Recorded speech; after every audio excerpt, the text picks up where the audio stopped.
Here we go. Here we are. Zoop. Nice little fade out. Yeah, we're getting transitions. Are we? Yeah, we are. I gotta mute your stream. Oh my god, I cannot listen to my voice. Oh, I don't know why you. Can you listen to your voice? Are you cringe when you hear your own voice? I mean, yes and no. I mean, it was way worse in the past, but like after doing, like, having streamed for a while and like trying to, like, making clips and shit of myself, you just, I still don't like it, but it's just like I tolerate it. I see. It's acceptable. It's not like Yeah, I can't. just remembered to remind Jim. Well, the absurd. As we were going live and as you typed in the chat. The wild But thing. also, that's not my job. It's Wednesdays at 6. The wild thing is, Jim is here every Tuesday on the button, man. He is there right as the stream starts for our random games. Is this a podcast? Yeah. Yes. Every Tuesday, he's there without a word. And then every Tuesday, it's like, this isn't the podcast, Jim. And he's like, ah, shit. Maybe he drops a sub and then he dips. Yeah. Yeah. That's how it goes. Anyway, we're just here. Another podcast. No homework this week. No off the top business to take care of. No. I thought of a game. A fun game. Okay. Okay, you understand how my nickname... There was a point where my nickname was Baker's Dozen? Because of Strudelbaker? Yes, because of John Stossel, down to Stossel, down to Strassel, down to Streusel, down to Streuselbake, down to Baker's Dozen. You understand? I don't remember getting to Baker's Dozen, but yeah, go on. Anyway, it had to have been Jake. When it was really far. Yeah, it was Jake. Yeah. And or Skiz. Anyway, I thought of a game because I was doing it for you, right? And I got from your name to your job. So you go from your name to your job. Okay? Are we ready? You ready to hear this one? Okay. Okay. Ready? Scissorza. To says. To Simon says. Mm-hmm. To Simple Simon. Okay? To Simple Pickup. To Pickup Artist. To Emote Artist. Oh my god. You really brought that full circle. Yeah. I didn't know where it was going to go. When you went to Simple Pickup, I'm like, how is this going to work? Simple Pickup. Good, did you watch that shit? Oh, yeah. I did too. I ate that up. It was fascinating okay, if you don't know, Simple Pickup was a YouTube channel in like the late aughts. Like it was like 2008, I want to say. Like maybe around that era. Really? I thought it was early 2010s. Really? I don't know. I thought it was after I got back from Canada. Who knows, bro? Okay, 2010. Time is elastic here. Time is it's a man-made construct. Who cares if it was 2008 versus 2010? Because you're misinforming. You're misinforming the cast. Anyway, what does it matter? It's going to come back and bite us in the ass one day. Yeah, because you got the years wrong by 5. Because I got Simple Pickup wrong. Anyway, Simple Pickup was a YouTube channel in which these college-age guys would film themselves picking up women and getting phone numbers and shit. And for most mid-looking college-age men, this is a fascinating procedure. Like, how the fuck does this work? Right? Well, not only that, they started venturing into like thematic pickup, right? Where they had to they had a theme. They would do weird shit. Yes, they would do an episode where like challenging themselves. Yeah, like we had to do it with a Pokemon costume on or some shit. It wasn't really pickup artisty, although you could probably make that jump. But yeah, it was mostly just like it was really just a conversation. Yeah, it was an interesting experiment in being outgoing, I guess, which you and I aren't. Yeah, I'm not stopping people on the street and just starting up a conversation, Especially like, I don't hey, care if I see it work. I'm not doing it. Yeah, especially if it's like, I think this girl's attractive. I'm going to go for it.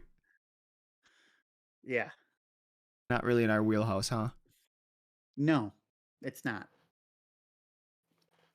Think of all the strange you could.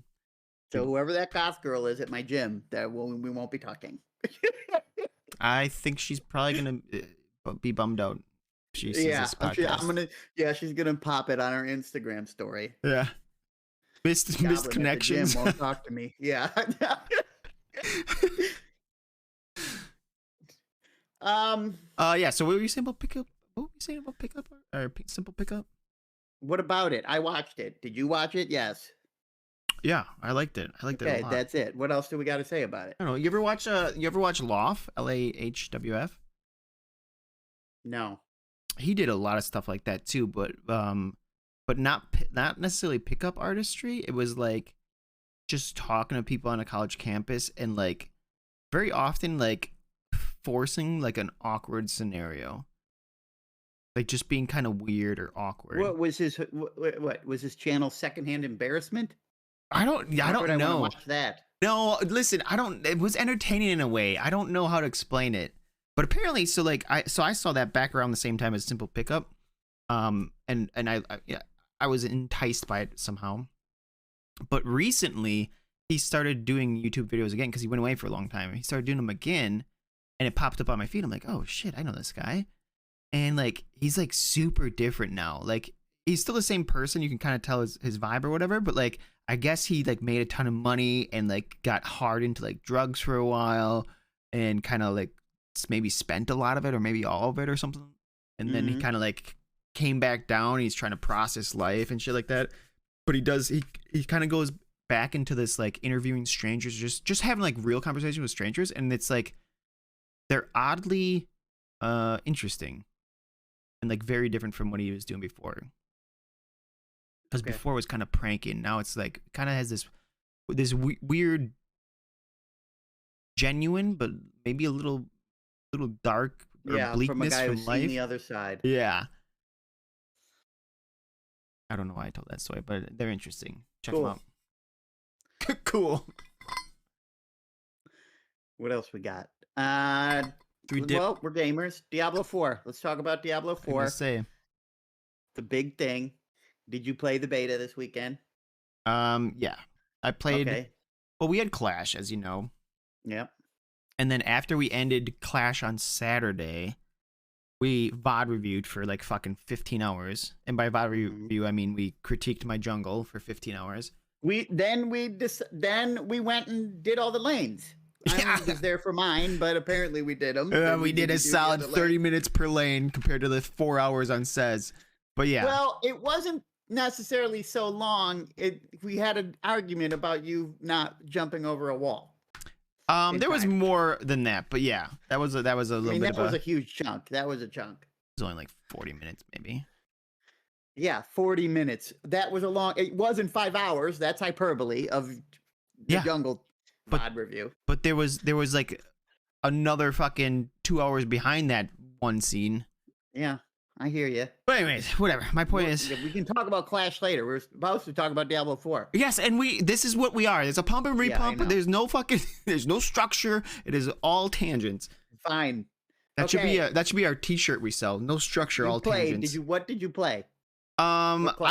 So I played late at night and I was already tired is my point. So I only played for like 45 minutes or something like that. I played a sorceress or sorcerer or whatever. And the intro was not entertaining at all to me. Like they had these scenes where you're walking through the snow on your horse, right? And then like you go into the woods and then you get off the horse and the horse gets spooked and runs off, and then it gets immediately like mauled and murdered, and you walk over there and you see it just destroyed. And it's like, what is this fucking storytelling? Like what is this, like Dark Beauty and the Beast, or like what's going on with this horse? Why something killed this horse and it didn't eat it, and then I walk over five seconds later and it's like it's gone? Like it's not actually eating this or attacking me. It just was so disconnected and weird. I fucking hated it. And that's my barbarian rage. I hated it. And then so I'm like, this storytelling's garbage. I don't even care about this fucking horse. All right. Right. And so then I started the game and I immediately also hated the UI. And not because like how the UI was placed or anything. It was just fucking ugly. It looked like an amateur was like, hey, I'm gonna spend a week recreating Diablo in Unreal, and this is what I'm gonna come up with. And it's like, is this Blizzard or is this not Blizzard? What's going on here? Right. The textures on the UI are ugly. They look so cheap and cheesy. That seems like such a weird thing to complain about, but it like jumped out at me drastically.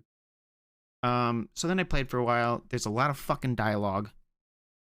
And like one of the fun things I like about Diablo, or Diablo 2 anyways, why it's so good, you kind of get the story through the actions, not the words, right? Yes. Okay. That's my biggest complaint is that I had to spend half the time holding escape down to just skip a cutscene or a dialogue thing or anything. And it's like, babe, all I had to do was go up and when Charzy starts running her mouth, I click again and she's done, when I'm talking to somebody in town, I click one time, maybe twice if it's Deckard Cain and he's got a bunch of shit to say, right? And then I'm on my way. And I don't have to listen to him. And if I want to sit there and stay a while, I can talk to him if I want. But if not, I can go on my merry way. Okay? And it doesn't detract from the thematic elements of Diablo. Right? Yeah. You're in this fucked up world. Everything's gone to shit. Right? If you're in Diablo 2, you get down to the Den of Evil, down to the rogue dungeon. Right? You kill Andariel, and you're rewarded with a sick cutscene, like a sick cinematic. Right? Yeah. Okay. And then it's like, okay, that was cool. You go into the next act. You talk to some people. You still don't care what they have to fucking say. Right? Atma's pissed about the guy in the sewer, and you go down and kill the guy in the sewer, and you come up and you get fucking Radamant skill book. Yeah. Right. Yeah. You don't need to know more than that. That's it. And it's like you're rewarded. I enjoyed the story of Diablo 2, but it was minimal. It was like it doesn't intrude on the game. Yeah. You can load up and be in the Den of Evil within a minute. Right? Yeah. You can't load this up and be going that quick. No. Yeah. So all these cutscenes that were so stupid. There's one cutscene very early where after you do some dumb shit, you're in this town and they get you drunk and it's like drugged. So that's the only one I skipped. And then because you you were telling me how you were skipping shit, I think, or maybe Knox was. I was talking to someone, and I'm like, oh shit, like this is taking a while. I kind of want to experience the game. It's getting late. I'm getting tired. So the one time I fucking skip it, all of a sudden I wake up and I start with drinking with friends, right? Who I think are friends. And then I wake up and I'm murdering my friends. And I'm like, one cutscene I fucking skip. Well, anyway, the animations of you drinking and getting drunk and keeling over in your seat, they're the most amateurish things I ever seen. It's like, what game is this?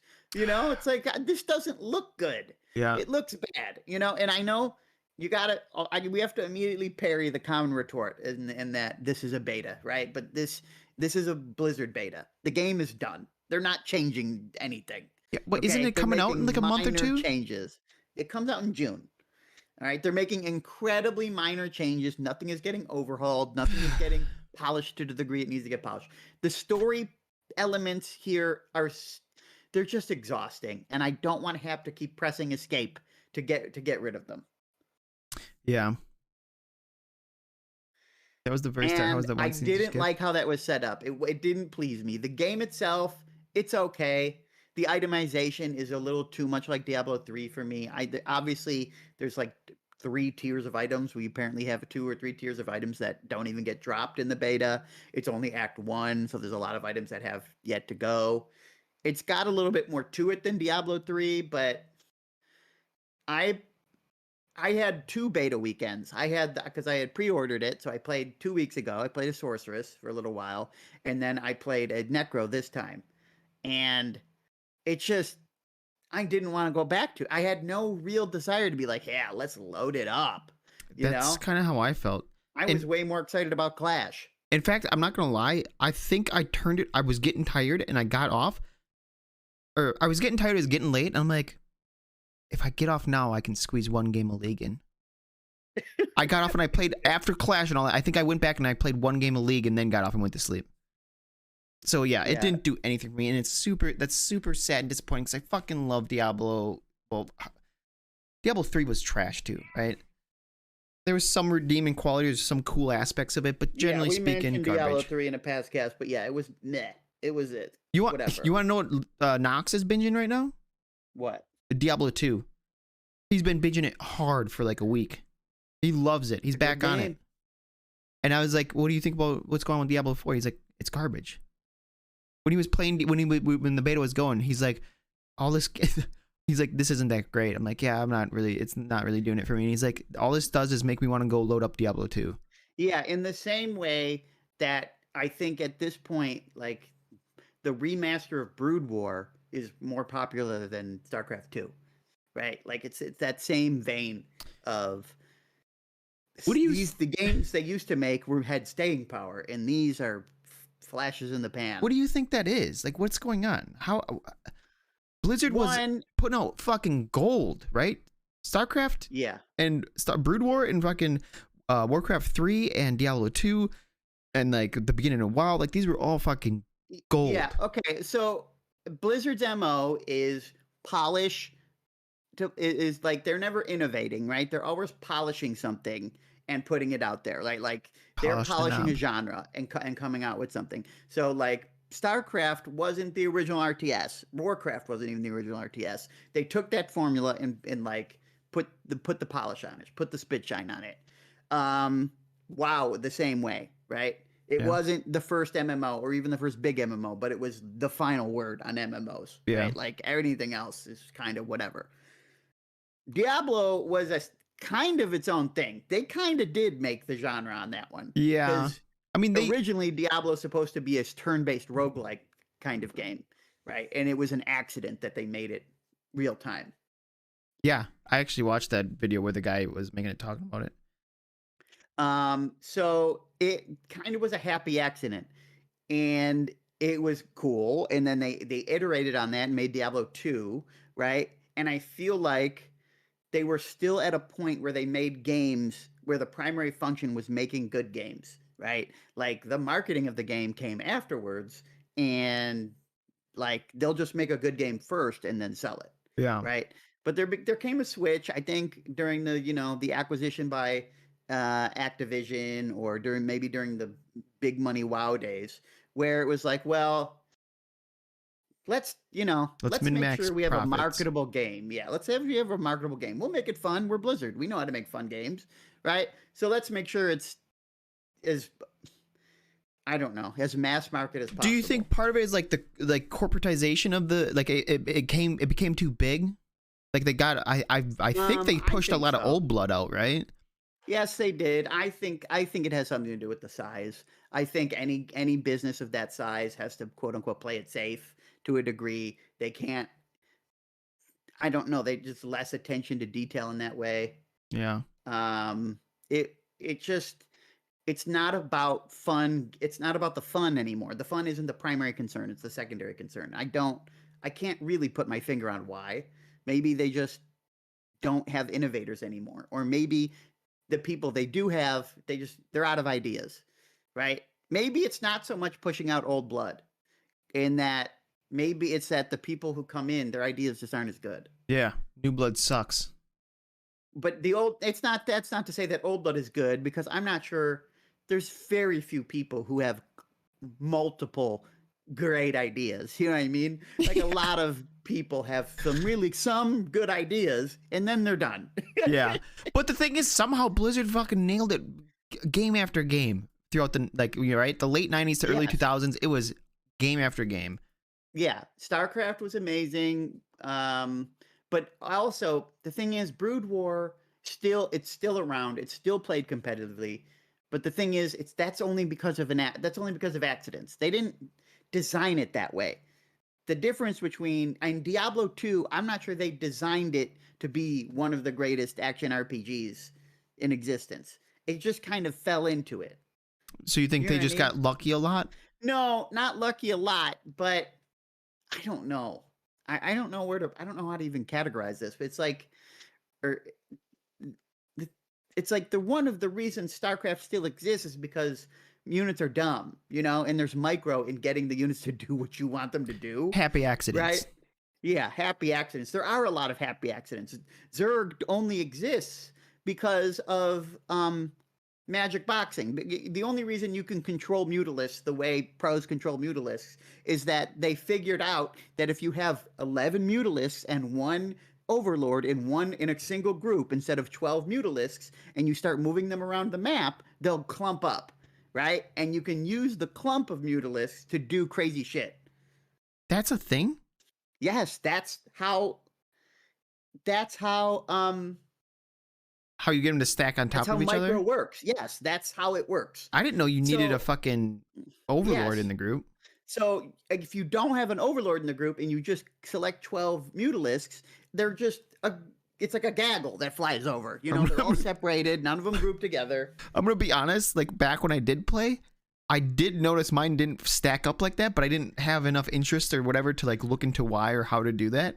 I was like, oh shit, okay, this is just how it So is. there's all kinds of shit that's how the game evolved. And now that's a staple of Zerg tactics or whatever. So Is that there are things in there that like create that staying power. It's a great game, right? It's not even that the staying power is what made it great. What made to me, well, I love StarCraft. I never really even played multiplayer because of the cinematics, because of the story, right? Because of their ability to get me to care about what the fuck I'm looking at. campaign was pretty sick.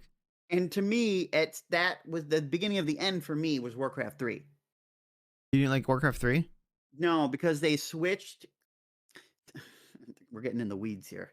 But I loved Warcraft and Warcraft 2 and StarCraft.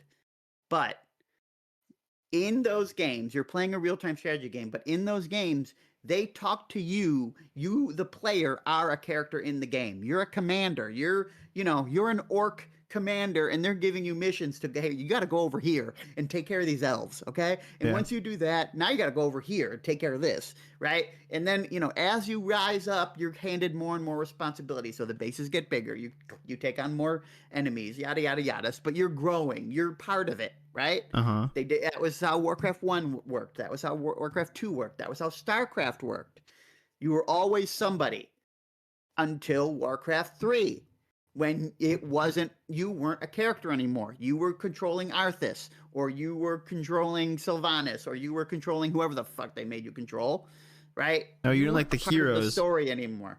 So I didn't like that shift, that narrative shift, for one. And two, I didn't like the graphics. It was too.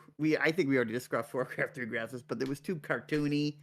I didn't like the switch from dark to cartoony style. Really? I didn't mind them. I didn't mind them at all.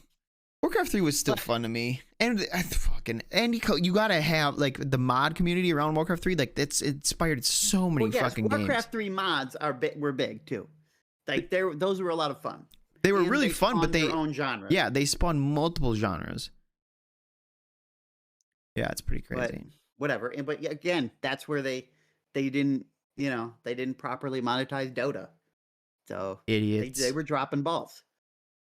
But anyway, Diablo 4 didn't impress me. It was whatever. I'll be playing Path of Exile in a few weeks. You ain't gonna play on launch or what? Maybe. I mean, I already own it, so That's what I'm saying. will.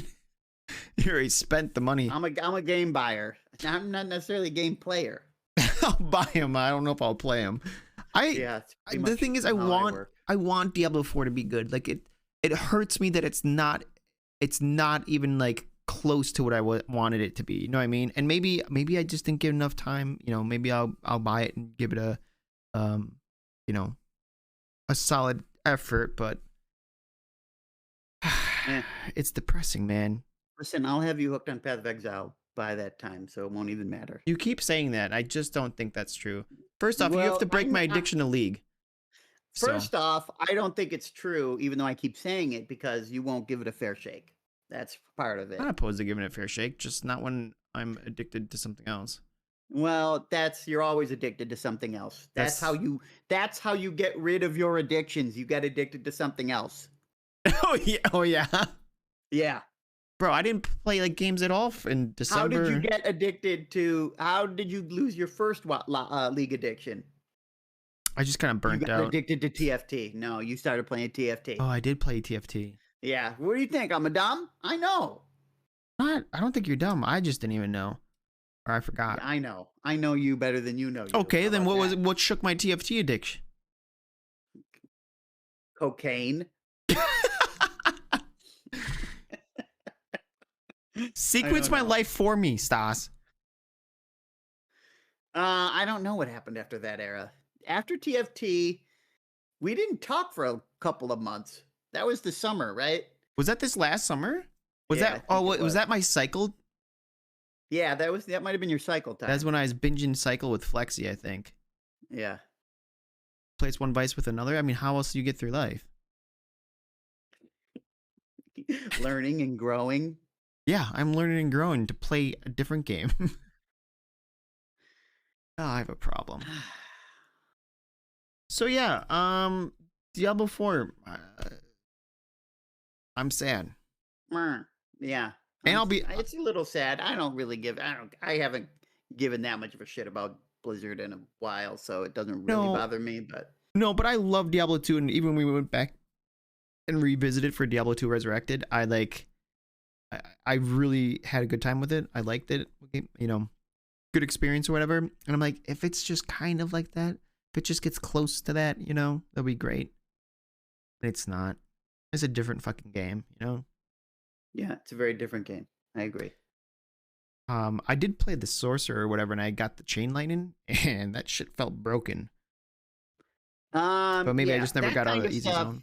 Yeah, apparently it is one of the most broken spells in the game, and apparently Necro, you roll over things like so easy, and it was not much of a challenge. But again, it's for Act One. Even Act One Diablo, it's like you kill anything. You know what I mean? Who cares? Yeah.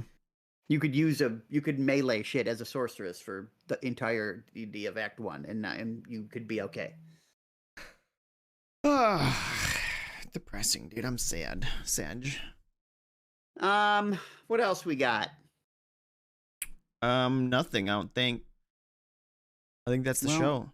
no, shut up. No one likes that. That's not funny. It's kind of funny. What were we talking about? The hole in the ground? Did we want to talk about that on? No, we finished that. I mean, we can. Well, taxes.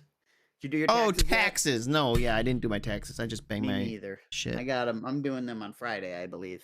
What were we talking? Oh, we were talking about how the IRS goes after the small, Yes, the small the fries. IRS predominantly goes after small, low-income people more so than high-income people. Is this like a Probably fact or because like they're- you're? Yes, you can do a Google search on it. It's I don't admitted by the IRS. They said it. Yeah, Idiots.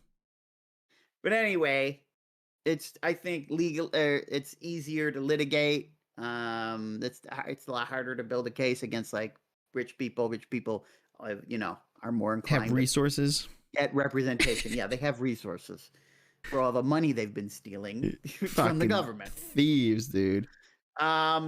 Which is a very weird way to conceptualize taxes or not paying them, stealing money from the government.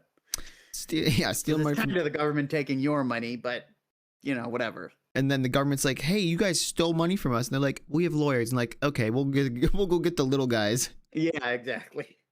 But the entire system is basically predicate. It could be so much easier. You know what I mean? I think you're the Everyone one. should be filling out a one-page document and just sending in what they owe.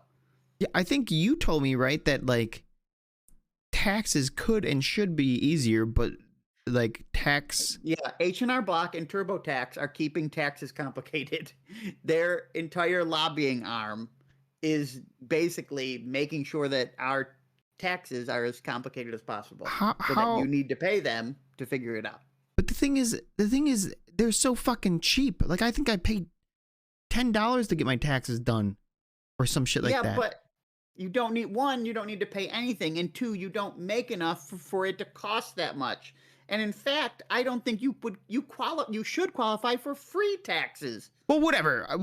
The thing is, it's cheap as shit for me and everyone I know. Like I don't know anyone that's paying hundreds or thousands of dollars to get it done. So like, what?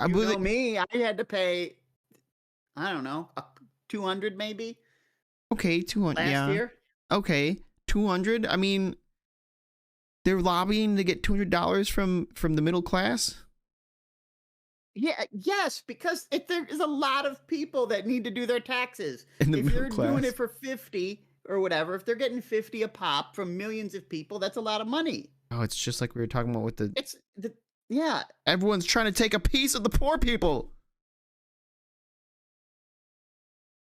Anyway, you know, well, yeah, it's nonsense.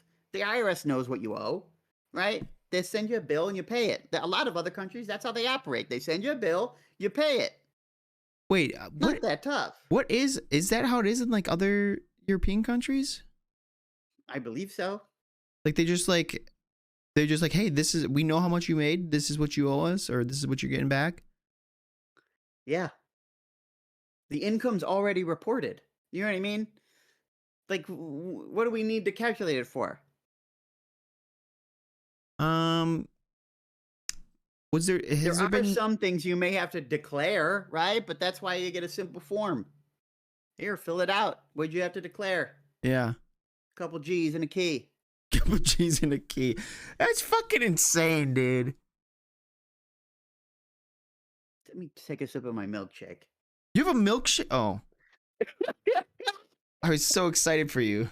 Yeah, I know, but now your excitement has turned into my disappointment because now it feels like I don't have a milkshake. Well, it's disappointing for me too because now I want a milkshake. Okay, what are we talking about? What's your go-to milkshake? What's your flavor? I'll just do chocolate. I don't hate a strawberry, but chocolate probably my go-to.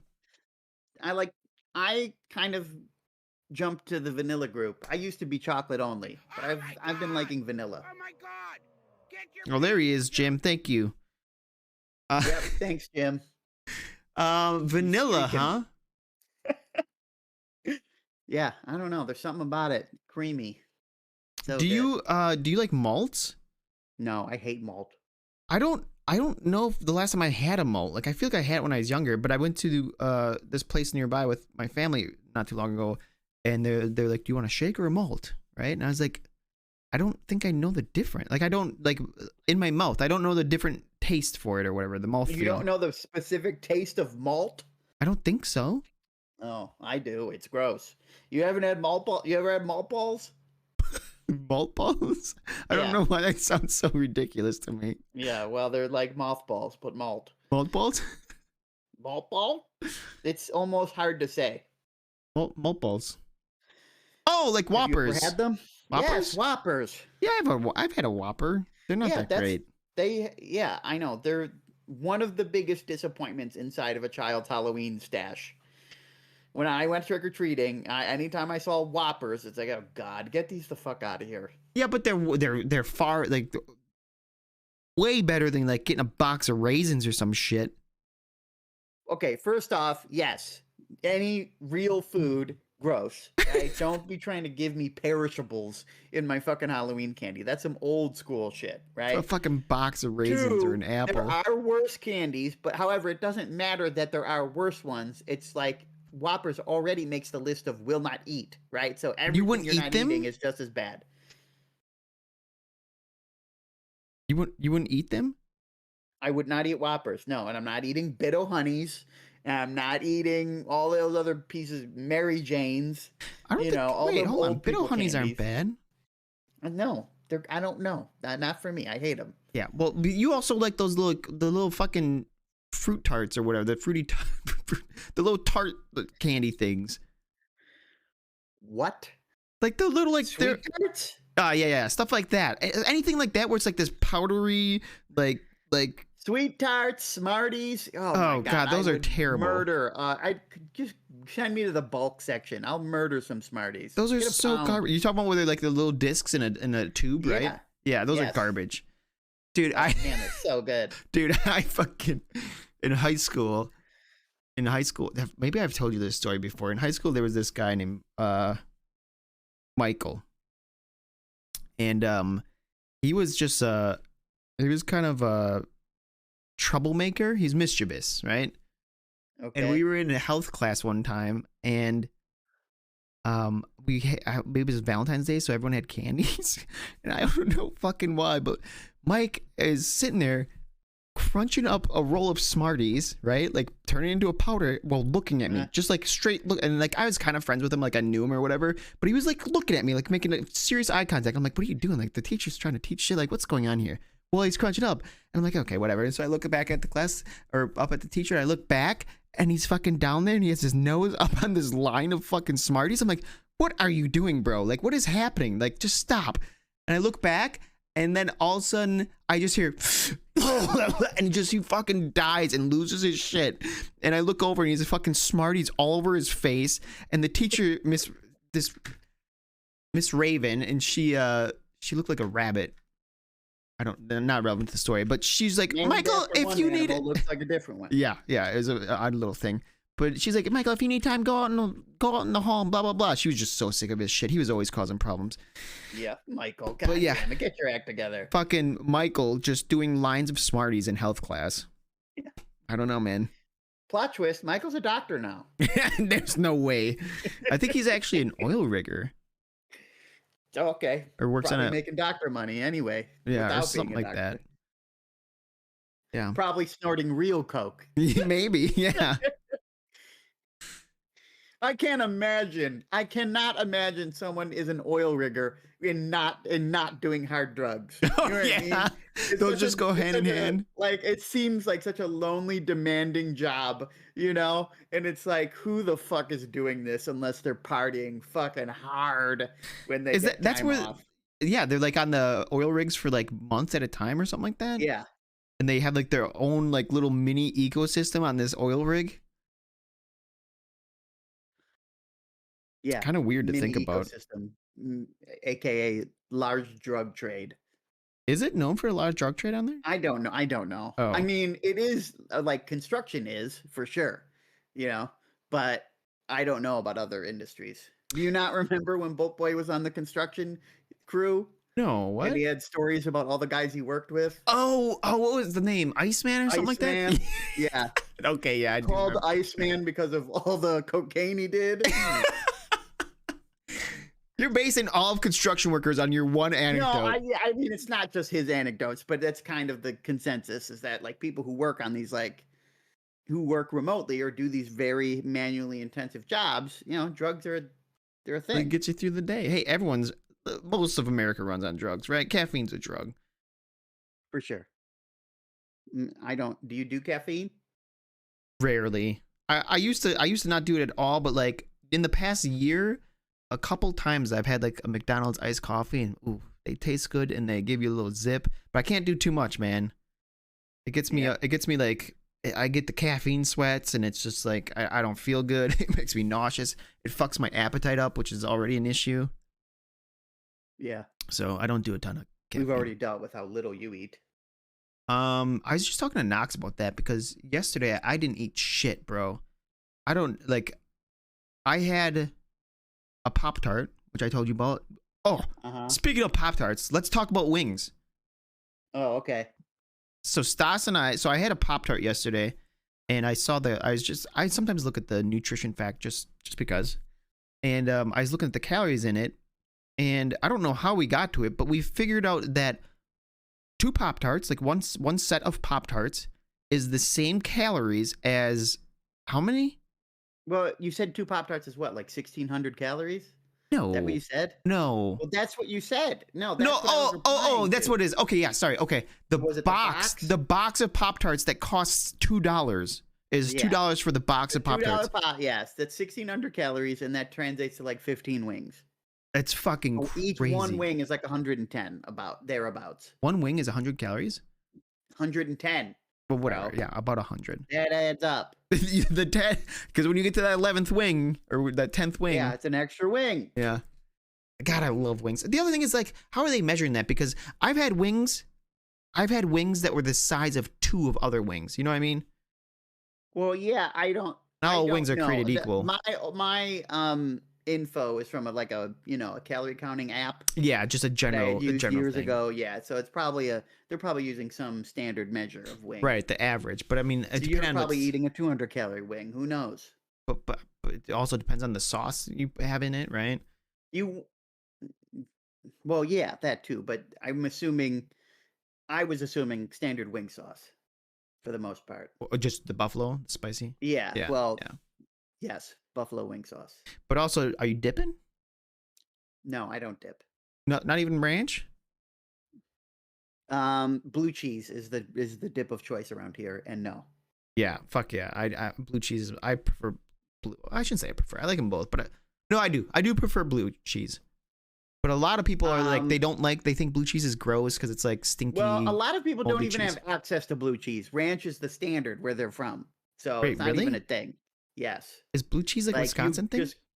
well, no, it's. I think it's you have it and we have it because we have dairy farms. You know what I mean? Oh, I think a lot of places they don't have that, and it's just default ranch. interesting. Well, a lot of places don't even do wings right. And yes, Jim, if you ever want to make wing sauce on your own, it's a combination of Frank's red sauce, Frank's hot sauce, and butter. Frank's butter, baby.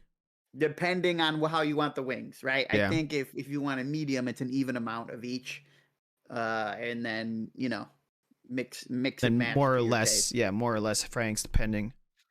But anyway, yes, given a standard wing with wing sauce, I would. The app told me it was like 110. Yeah, I mean that's pretty good. Because that's like And mostly protein. I It's all don't even protein. want to talk about wings anymore because now I want some fucking wings. I want fucking wings too, buddy. I want wings every day of the week. Bro, what if you and I right now we'll turn off the pod? No, the podcast can come with us. We'll meet up. We'll get some wings and milkshakes. That would be sick. That would be sick. What do you mean meet up? If we're doing wings, you're coming here. You know what I'm saying? That's a meetup. It's Yeah. a meet cute. And then what do you got over there? What's some hot? What's the Wisconsin dish? The Wisconsin dish. I don't. Beer mean, and I don't know. bratwurst. Okay, I don't drink beer, so Do you ever have a bratwurst? You know brats? yeah, I've had a brat before. What do you think about them? They're okay. Yeah, I mean they're good, but like I'd still take like a burger over a brat most days. Yeah, me too. I'm very particular about my sausage. Yeah. Yeah. Oh, who would have thought you were particular about food? I like Italian sausage, but not because Buffalo has a pretty large Italian community. You don't say. There are a lot of like mom and pop sausage places. Oh yeah. There are a couple of different sausage vendors, right? And they're not like national chains; they're local places. But I only like sausage from one of the variety of places, and in that vein, only one flavor of sausage. I like Minio and Sapio is one of the names of the brands. Really? Yeah, and they have I forget what it is. I forget what the flavor is I like, but yeah, that one flavor I like. Anything else, I'm not really into sausage. I enjoy a good bratwurst. I like enjoy breakfast sausage. That's it.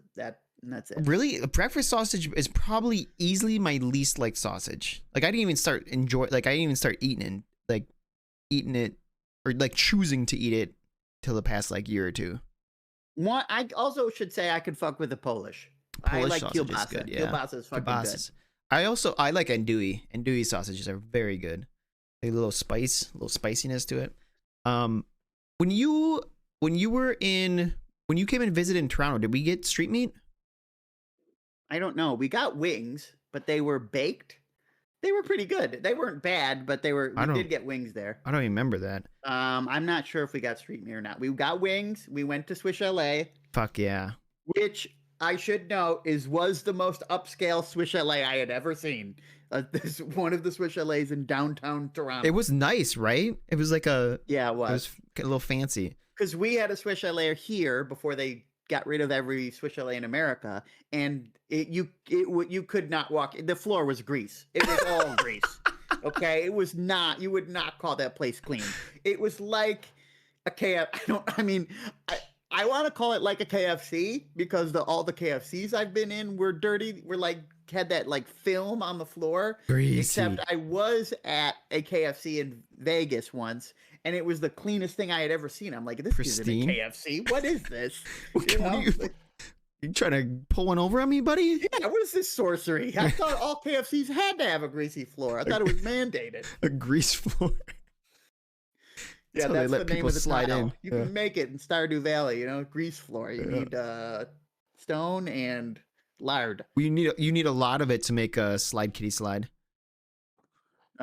Good to know. Yeah. What was I gonna say? Oh, but yeah, street meat in Toronto was very good. I used to get the hot dogs. It's like you go down there, you get a $2 hot dog, and they cut it on angles, so it kind of just like as it cooks, it kind of opens up a little bit and gets a little crispy on the edges, and it's. Oof. I still think about those hot dogs. Yeah. It's been a decade, bro. You got to focus on the good things about Toronto. So. Yeah, and Yeah. kimchi. I still think about kimchi.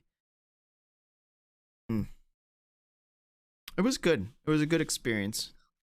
But yeah, when we get big, when we have more than 5 concurrent viewers, we'll do a live show. We'll head out. I also had the idea where we go to the site of our favorite memes, right? Oh yeah, that's right. You said that. And then we have the podcast there. So like we'll play the meme, and then we'll show us actually there, and it would be sick. Yeah. What do you think the average viewership we need for that? I don't know. For one, it has to be large enough that you're willing to travel, which is always a dangerous prospect. We know that's a problem with you. What do we know is a problem? That you don't like to travel. We don't know that. I think I just told you that in the past couple of weeks. I've known you've liked to travel for years. How do you know that? Do you want to get into this one? Wait, something happened? Bolt's wedding? Oh, that's right. Okay, yeah, I forgot. Yeah, okay. Jesus Christ.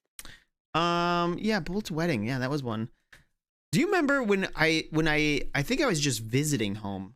I think I came down and stayed with you, right? And I missed my flight. Do you remember that? Does that ring a bell? I know you came down once. I thought you came down because Jen was like visiting family or something. You took a bus down. No. I think it's because I was going home. Jen visited her family like every other week. Oh well, I don't know. No, yeah. Okay, you did come down by bus, I think. Yeah, I think I came down and then I flew out of Buffalo just because I wanted to avoid the flying customs. Yeah. Going through the border customs was a lot chiller. That was a mess, dude. I can't. What was I thinking? I don't know. Well, I don't know what you were thinking. You weren't, but it's a learning experience. I remember being so terrified going through customs and being like, how long you stay? And I'm like, just a couple months, just a month or something. In hindsight, there wasn't anything to be. I mean, the only risk was going in. Coming out, you're an American citizen. They would have booted you to America. Yeah. Yeah. But going in, they'd be like, what's your reason for visiting a friend? How long you staying? A month. Why would you say a month? Just be like a week. Or whatever I said, a week. I don't remember, but it wasn't 2 years. Well, yeah, that's true. I lied to him knowingly. Yeah, you have the illegal immigrant experience. I do. It's not great. You couldn't get a real job. You couldn't do much of anything. No, you literally can't. I couldn't get a cell phone for myself. Yeah, that had to have been rough. Well, I mean, cell phones were a little bit less necessary back then. Yeah. It's not like the smartphone age, Yeah, that's true. In fact, if I went now, it'd be easier because I just have a smartphone to connect to the internet. Well, or yes, that, and you could just be on a family plan and just bring it over. You know what I mean? Yeah. Get one off your brother or whatever. And then well, I don't wait. What? Bring it over? Yeah, get a family plan, right? And then why do you need? What's it matter if you're in Toronto? Your cell phone's still gonna work, right? I guess, yeah. I don't even. Is roaming still are roaming charges still a thing? I don't know. I don't even know. I don't know. It's all a fucking scam, dude. I don't care. You remember when texting cost like 10 cents per text, sent or received? Yeah. What a fucking crock that was. I remember my sister was probably in high school, middle school when that happened, and she went over our limit, which was 50 texts a month or something stupid, and she ended up dumping. She ended up increasing the bill to $200. My parents were furious. But listen, did she turn on the waterworks? Lady had to gab. I don't know. Maybe she paid for it. She saved some money from her birthday or some shit. I don't know. She didn't get punished too harshly. I'll tell you that. Not harsh enough for your taste. Yeah, no. Mom didn't pull out the old fly swatter for that one. Gross. That shit's got fly guts all over it. Yeah, that was. I mean, that was what when we were misbehaving as younger. Obviously, once we got to be teenagers, like it's almost like impossible for her to do anything. Right. Sure. Who cares? But when we were the thing, I feel so bad for when I think about it because like, so we had bunk beds, and I don't even who knows what we're doing, just being mischievous boys, and it escalates to a point where she's mad, right? And she's like wants to reprimand us, and she would get the fly swatter because she thought that would, be effective. And it turned into a fucking game for us. We would laugh hysterically while she's like infuriated, Poor mom. Well, she got to step up her game because my mother, she went with a wooden spoon. Yeah, a wooden spoon will fuck that. That would fuck you up. Well, the thing is, there was one time, right? We're playing where the game is hilarious. I forgot to mention the reason I said bunk bed is like we'd run up and fly up into the bunk bed and go in the back corner, and she couldn't reach us as well. You know what I mean? Right. But one time, so this fly swatter was like a metal wire that like was twisted at the bottom to make like kind of a handle, and then it had like two prongs, and on the prongs were like the plastic fly swatter part, right? And this one time, the plastic part came off in the fit of in the heat of the battle, right? And so she's just fucking getting us with this metal tongs. And that one actually was I mean, obviously she wasn't doing it on purpose, but that was a pumper. In the heat of the moment, yeah, that was a pumper. Nice. And you know what? Good for you, Mom. We well deserved it. You got to go to lengths to instill discipline in your children. Yeah, see how well that worked. She should have used a spoon. Yeah, my life would be better if she used a wooden spoon. You wish your mom was harsher. Yeah, I wish that she probably, I wish she had some sort of what's it called? Corporal Zero punishment. compunction with corporal punishment. Yeah. Yeah, she was too nice to us, and it shows. That's good. Yeah, was it growing up? Did you wait? Hold on. Your mom got the wooden spoon on you guys? Yeah, it was very rare, and she was a threatener. It was very rare any of us actually got hit with the wooden spoon. Yeah, she's like, "Do I need to get it?" She would. The thing is, she's no athlete. She would give chase as far as the end of the kitchen, right? And then it was just like, we're done here. You know what I mean? Yeah, it's like, get out of here. And that was about it. I can't remember being hit with the wooden spoon. And by the same token, my father would threaten with the belt. It's like from the 50s. Like, I will get the belt out. I don't ever remember getting hit with the belt. Yeah, I don't. My dad, I think when we were really young, he did. We got spanked, I'm sure. I don't have any specific memories, but the thing was also I wasn't a bad kid. I was a goody two shoes for all of my childhood. My sisters weren't rebellious that much. Yeah. Anyway, they weren't really threatened with the belt or the spoon. Yeah. Yeah, I mean, we were pretty good as kids too. Yeah, my mom has two sisters. Yeah. Okay. So I guess I got the one who really was just all talk. She ran her mouth. She'll yell, and she'll yell some wild epithets. Oh yeah. She wasn't much for actual beatings. More bark than bite. Yeah. Jim didn't win that roulette. No. Apparently Jim wasn't so lucky. I never witnessed it, but that's funny. Yeah. I was pampered, to me, my aunt was always really nice. She didn't have to beat my ass. Yeah. I also wasn't the problem child, right? My older sister would have been, in my immediate family, would have been the problem child. She didn't really do anything that much. She got caught smoking in middle school. Doesn't she smoke would stay now? out too late. That was really about it. Does she smoke now? Yeah, I think she still does.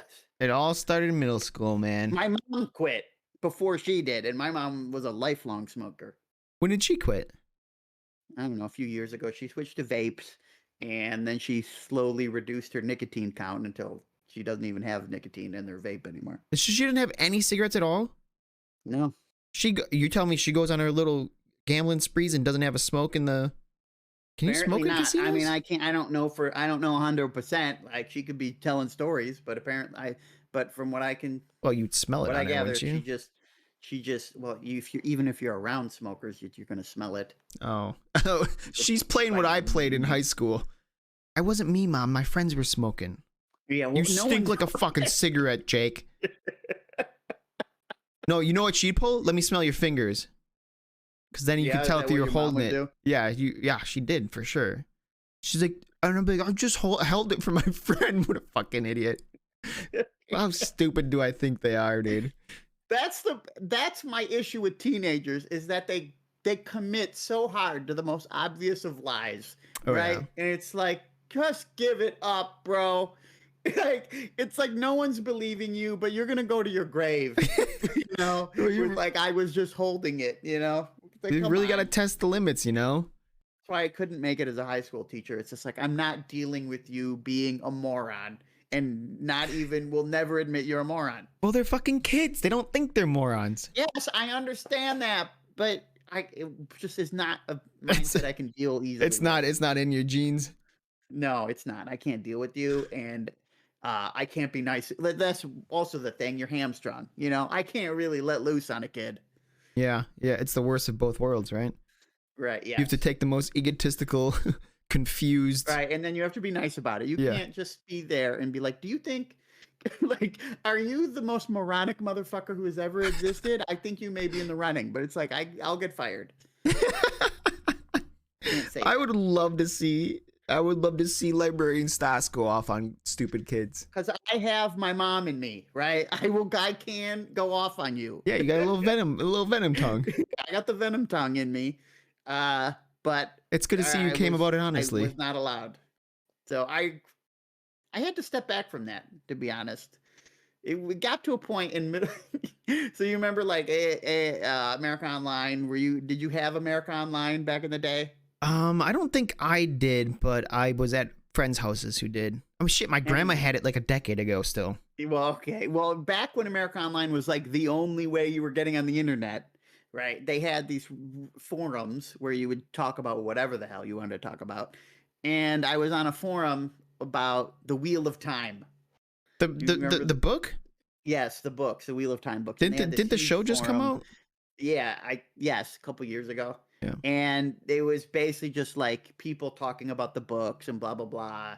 But then there would also be people who would just flame each other, you know, and yell at each other about stupid shit. So the internet. And that was a time in my life where I was a flamer, right? Like, I'll just come at a guy. I'll just hit a guy with it, you know? Yeah.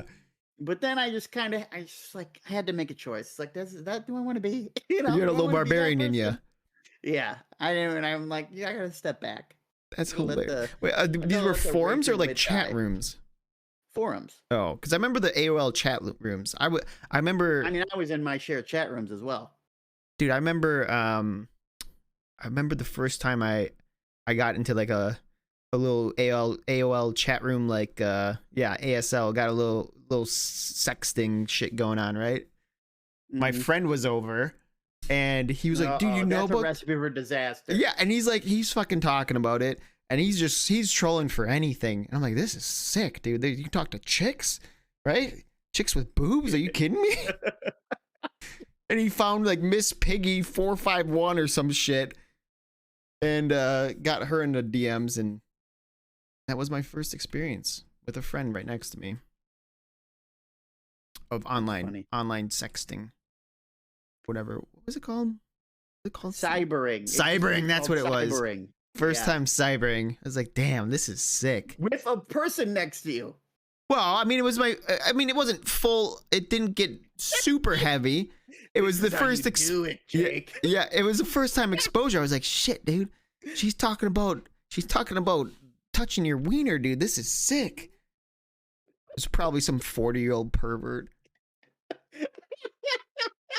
You know, you know, yeah, you know even less now than you did, right? Or you knew Yeah, even less then than you do come to now. find out, 451 means they were born in April of 1951. But Maybe. Hey. oh, that's funny. I met a lot of older. I actually hung out with a lot of older ladies, and this is a weird segue, but in my brain it makes sense. In UO, like I was in a guild and shit, right? And I was probably like 14, 15 at the time, but I hung out with a lot of older people, specifically a lot of older women, like women Playing in their Ultima Online. yeah, Ultima Online, which was like one of the first kind of big MMOs for people who don't know. But I was like buddy with a lot of these women, like. Okay, when you say older women, how old were they? Between 20 and 40. Okay, so by our standards now, they weren't old. No, older but I was 14, right? You know? Yeah, no, I get you. But they were all fucking sweethearts to me, and those online Well, yeah, ladies. you're like a little kid. Yeah. Yeah. I remember PvPing with one. There was this one. Her name was Mary Jane. She was from Canada. This is the most random story, but apparently she was a mute because she had broken her leg, and on the way to the hospital to like get the cast off or something like that, they got in a car accident, and there was like a big explosion, and her brother was driving her, and he got like knocked unconscious, and so she went into the fire to pull him out and inhaled flames, and so she was a mute now. I was like, holy shit, bro. That's wild. And then there was Ushi, and she was, I think she was like a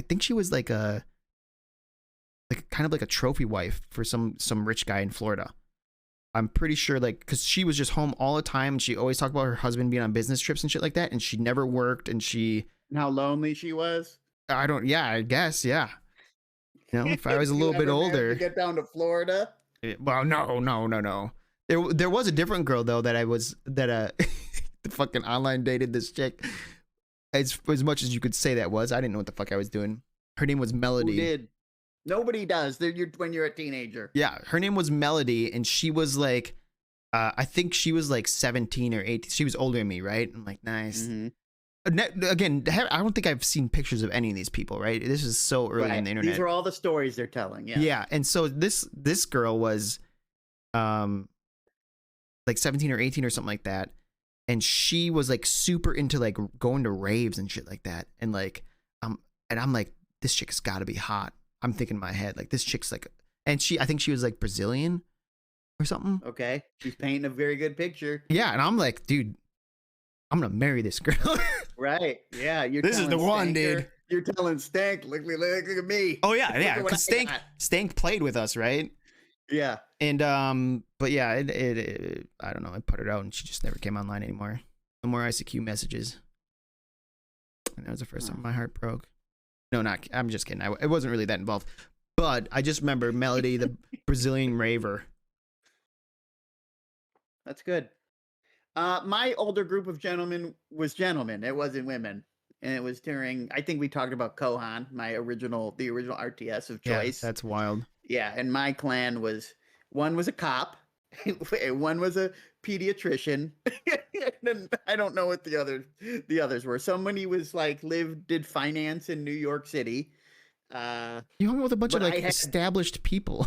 Yeah, I had pictures though. Like I knew what these guys looked like. You were trading pictures with the dudes? Well, no, I wasn't. We weren't trading pictures. I don't know how people would post selfies or whatever on the forums for the game because it was such a small community. Yeah, that makes sense. Dude, actually my guild leader, this guy named the Fifth Horseman, and actually Jevo Stanker was buddy with him. Like they'd webcam together sometimes and stuff like that. And I remember him telling a story of this time so he had like long hair. Dave was his name, actually.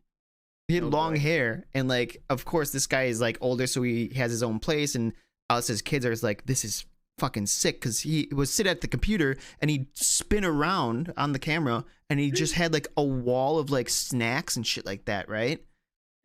It's funny to me, before you continue, it's funny to me that you're spending time with Melody and Mary Jane, and he's spending time with Dave.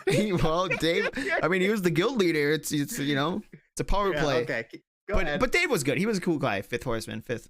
But Jevo was saying how he turned around and he had this long hair, but he could see this bald spot on the back of his head when he turned around.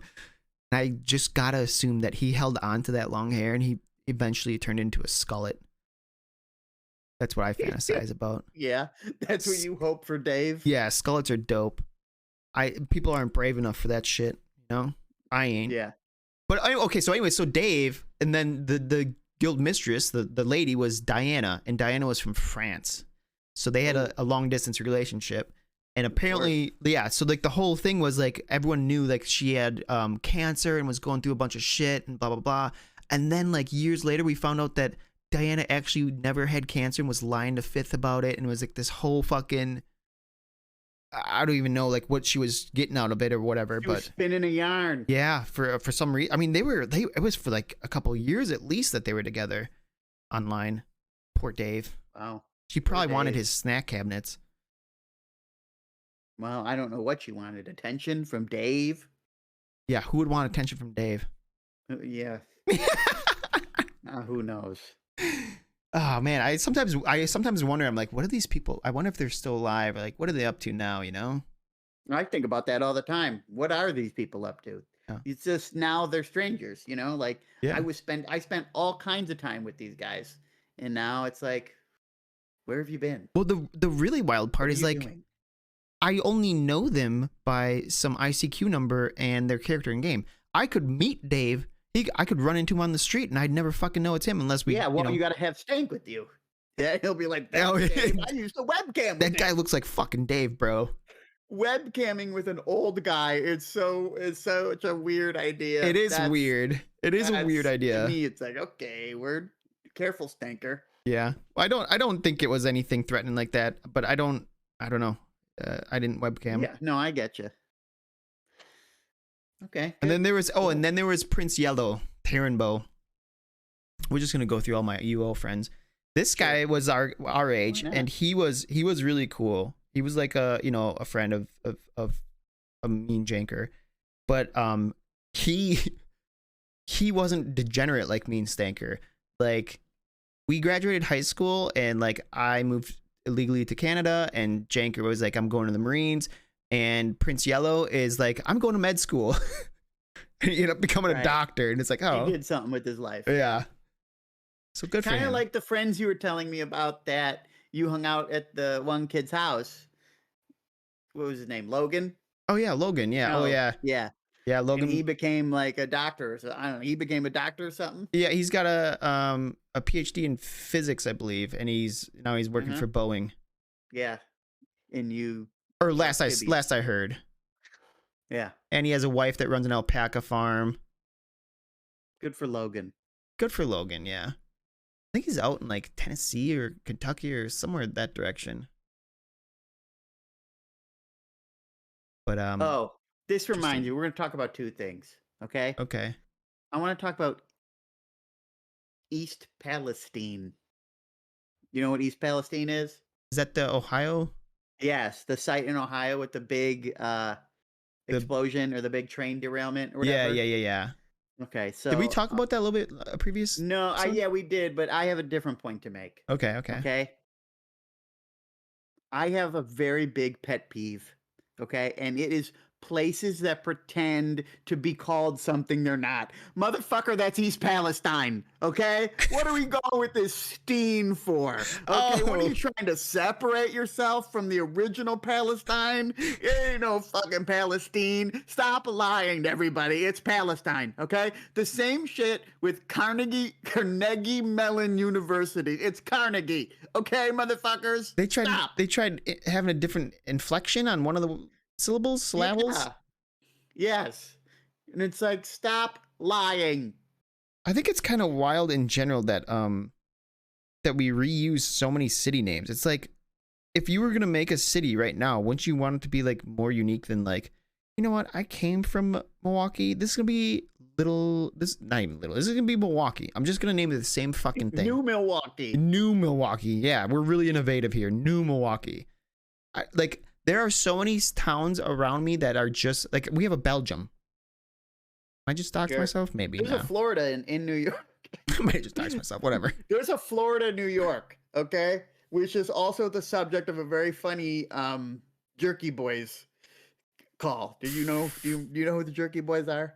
It sounds familiar, but you're gonna have to refresh my memory. They did prank calls. They Oh, released yeah. CDs of them doing prank calls. But Yep. anyway, there's a Florida, New York. There's just all these weird places. It's like, yeah, why can't you name them something new? Why does it have to be the old place? But that's not even the problem for me. The problem is you name it after an old place, but it's you trying to pretend it's not. This kind of even goes to our states, you know what I mean? Like New York, New Jersey. Yeah, sure. And I'll be honest, because I grew up in America, I just thought New York, New Jersey, or whatever. It wasn't until like probably embarrassingly long into my life that I realized that there's an original York. That there's a York. That Yeah, there's just a sure. York somewhere. Like, oh, okay. True. I'll be honest, I don't think I could. I don't know where's Jersey? Where's Jersey? Aren't they both in the UK? Jersey and York? I would think so because it's like the 13 colony shit, right? Assuming don't it know stemmed for sure, from though. stemmed from. We're light on research here.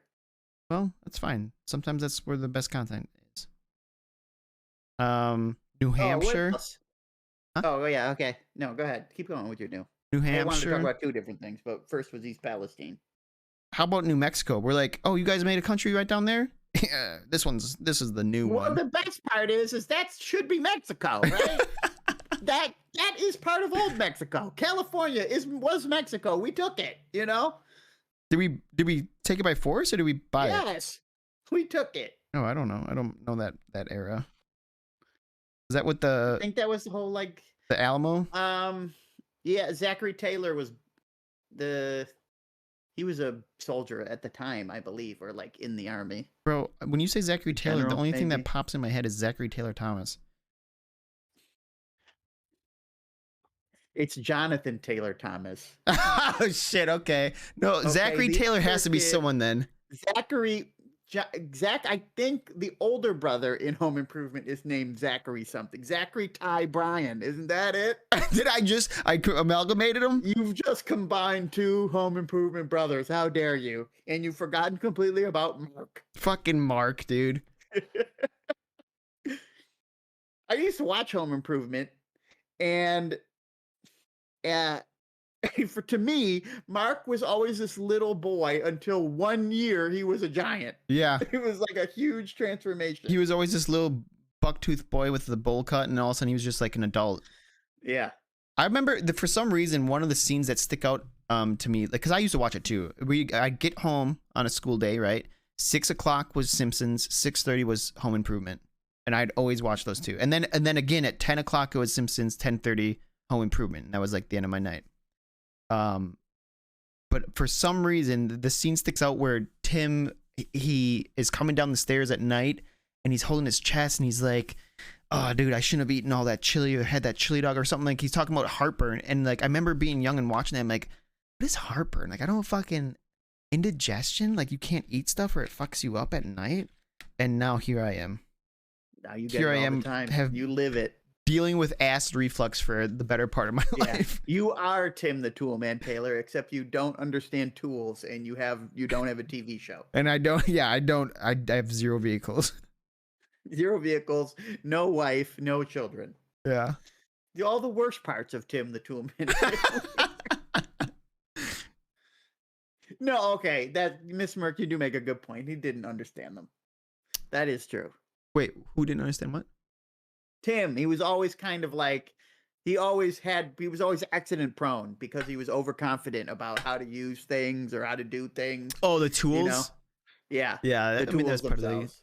gig, right? But I think didn't Tim Allen, like, he started, like when he was younger, he went to jail or prison for something. I think I read that at some point, and then I somehow don't know. got out of that and About Tim Allen's history. started doing stand up or got that show somehow. Was Al cocaine and or DUI? Oh, okay. Miss Merck's up on Tim Allen's history. You ever watch his new one that was out for a while? I No. actually really liked it. What was it called? Was it Man of the House? I think it was called Last Man Standing. Mid-Trash. Last Man Standing. That's what it was. What did you say? I think it was called Mid Trash. I liked it, but I like sitcoms. They're like the feel good fall asleep movie or shows. Yeah, you love a good laugh track. It's not the laugh track, but like it doesn't. I don't know. Laugh tracks aren't a deal breaker for me. It was hot garbage. Okay, Human Stick Observer. I'm currently watching Modern Family. That's fucking hilarious. I watched the first 2 seasons. I liked feel it. like It I was funny. relate heavily to Phil. You know, Phil Dunphy. Oh, you identify with Phil? Yeah, I don't know. He's just he's just trying to do his best. You know, he's just a good guy in general. I feel like I can relate to that. You know, just trying. Okay. What the fuck is that supposed to mean? Who would you make me? What's the son's name? Mitchell? No, Phil's son. Oh, Luke? Luke. Yeah, you're Luke. You give me fucking Luke? He's like 3 in the first season. Listen, man, Phil's a successful real estate agent with a smoking hot wife. That's true. Dude, he's But got I get it. what you're saying. You identify with Phil because of his attitude. Yeah. That's Yeah, fine. he's is he naive? No, he's optimistic. One and the same, some would say. No, now you're naive. Oh, but I'm not You are optimistic. also optimistic. You are optimistic, but those are 2 separate features of you. Yeah, you just realized I was naive not too long ago.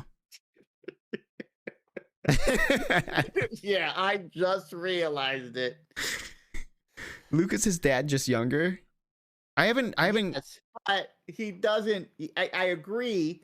However, he also is. That's way more says than Phil is. Who do you think you are in that show? Phil understands responsibility. Do you understand? What? Phil's a go-getter in some way. I understand responsibility. I just avoid it. Yeah, okay, then you're Luke. Who am I? Yeah, Jesus, I don't fucking know. Nobody. you're Mitchell. I wish I was. Okay. Fine, I could live the successful lawyer life. No, I think I'd give you Cam before Mitchell. Yeah. Yeah, he's just a lovable guy, you know? Is that me? I didn't know that. I think you're lovable. You're very endearing. Okay, well, thank you. Normally I get abrasive, but you know what? I'll take that. Well, you gotta get to know you a little bit. If you have a one-off situation, maybe, you know?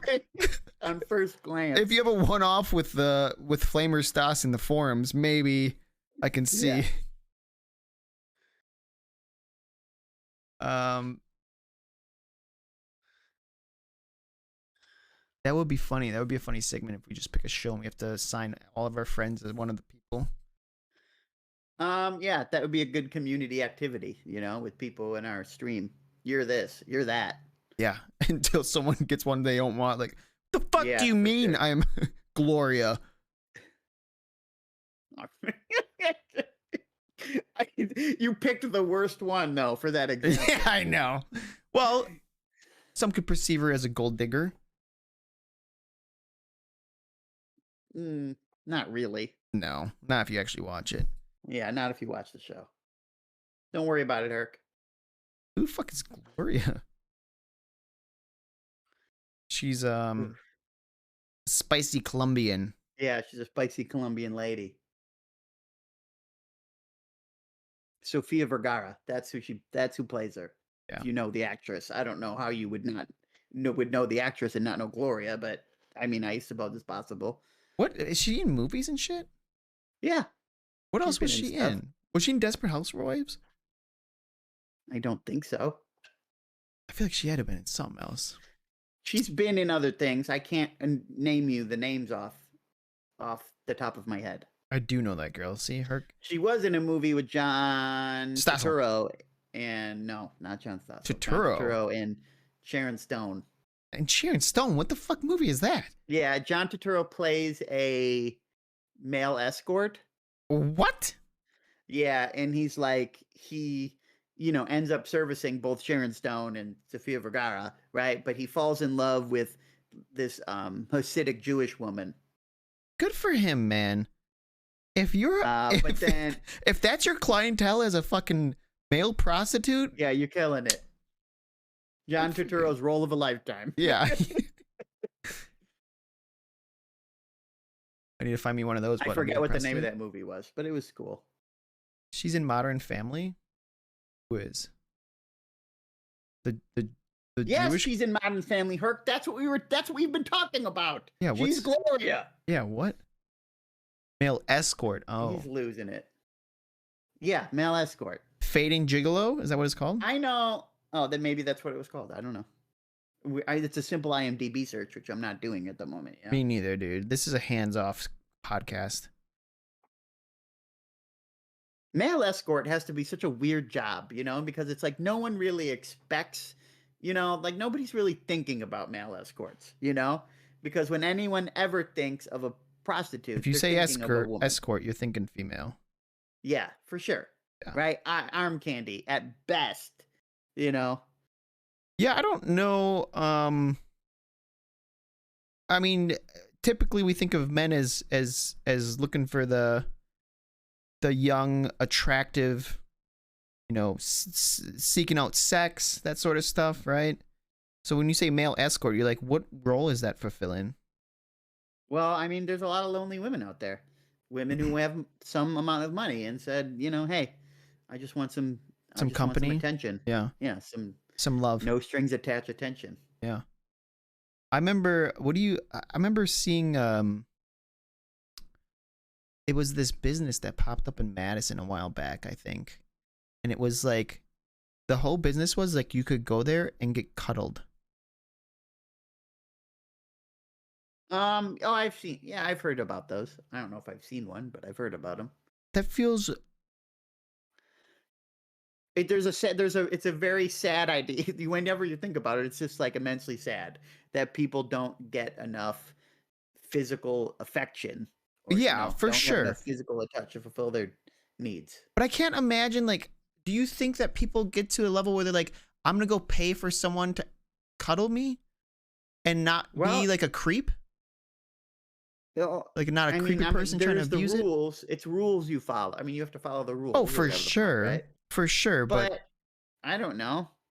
I mean, I understand that because I have always been a big fan of physical touch. Yeah. So like I get it. And especially when you're starved for it, like I can go months without coming into contact with another human being. So it's like I get like it. in a cuddling way or just like any contact? Like any contact. Like a handshake? Yeah. Well, who am I handshaking, bro? I'm saying, do you seek that out? Like, is that like, do you enjoy handshaking? I like it. No, I don't enjoy handshaking. I mean, not in like a weird way, but I'm saying, like, is that like part of like a human connection? I'm not like, if I meet someone, I'm not like, damn, that's going for the handshake. Put it in the old vice there. I'm gonna talk to this person. I'm gonna get a handshake out of it. I'm just looking for a handy, bro. No, not that kind. Just shake my hand. No, but I've always I like going to the doctor. I like going to the dentist even, or getting my hair cut. Oh, that's fucking wild. Touch. Do not come at me with that dentist shit. Because of the contact, the human contact.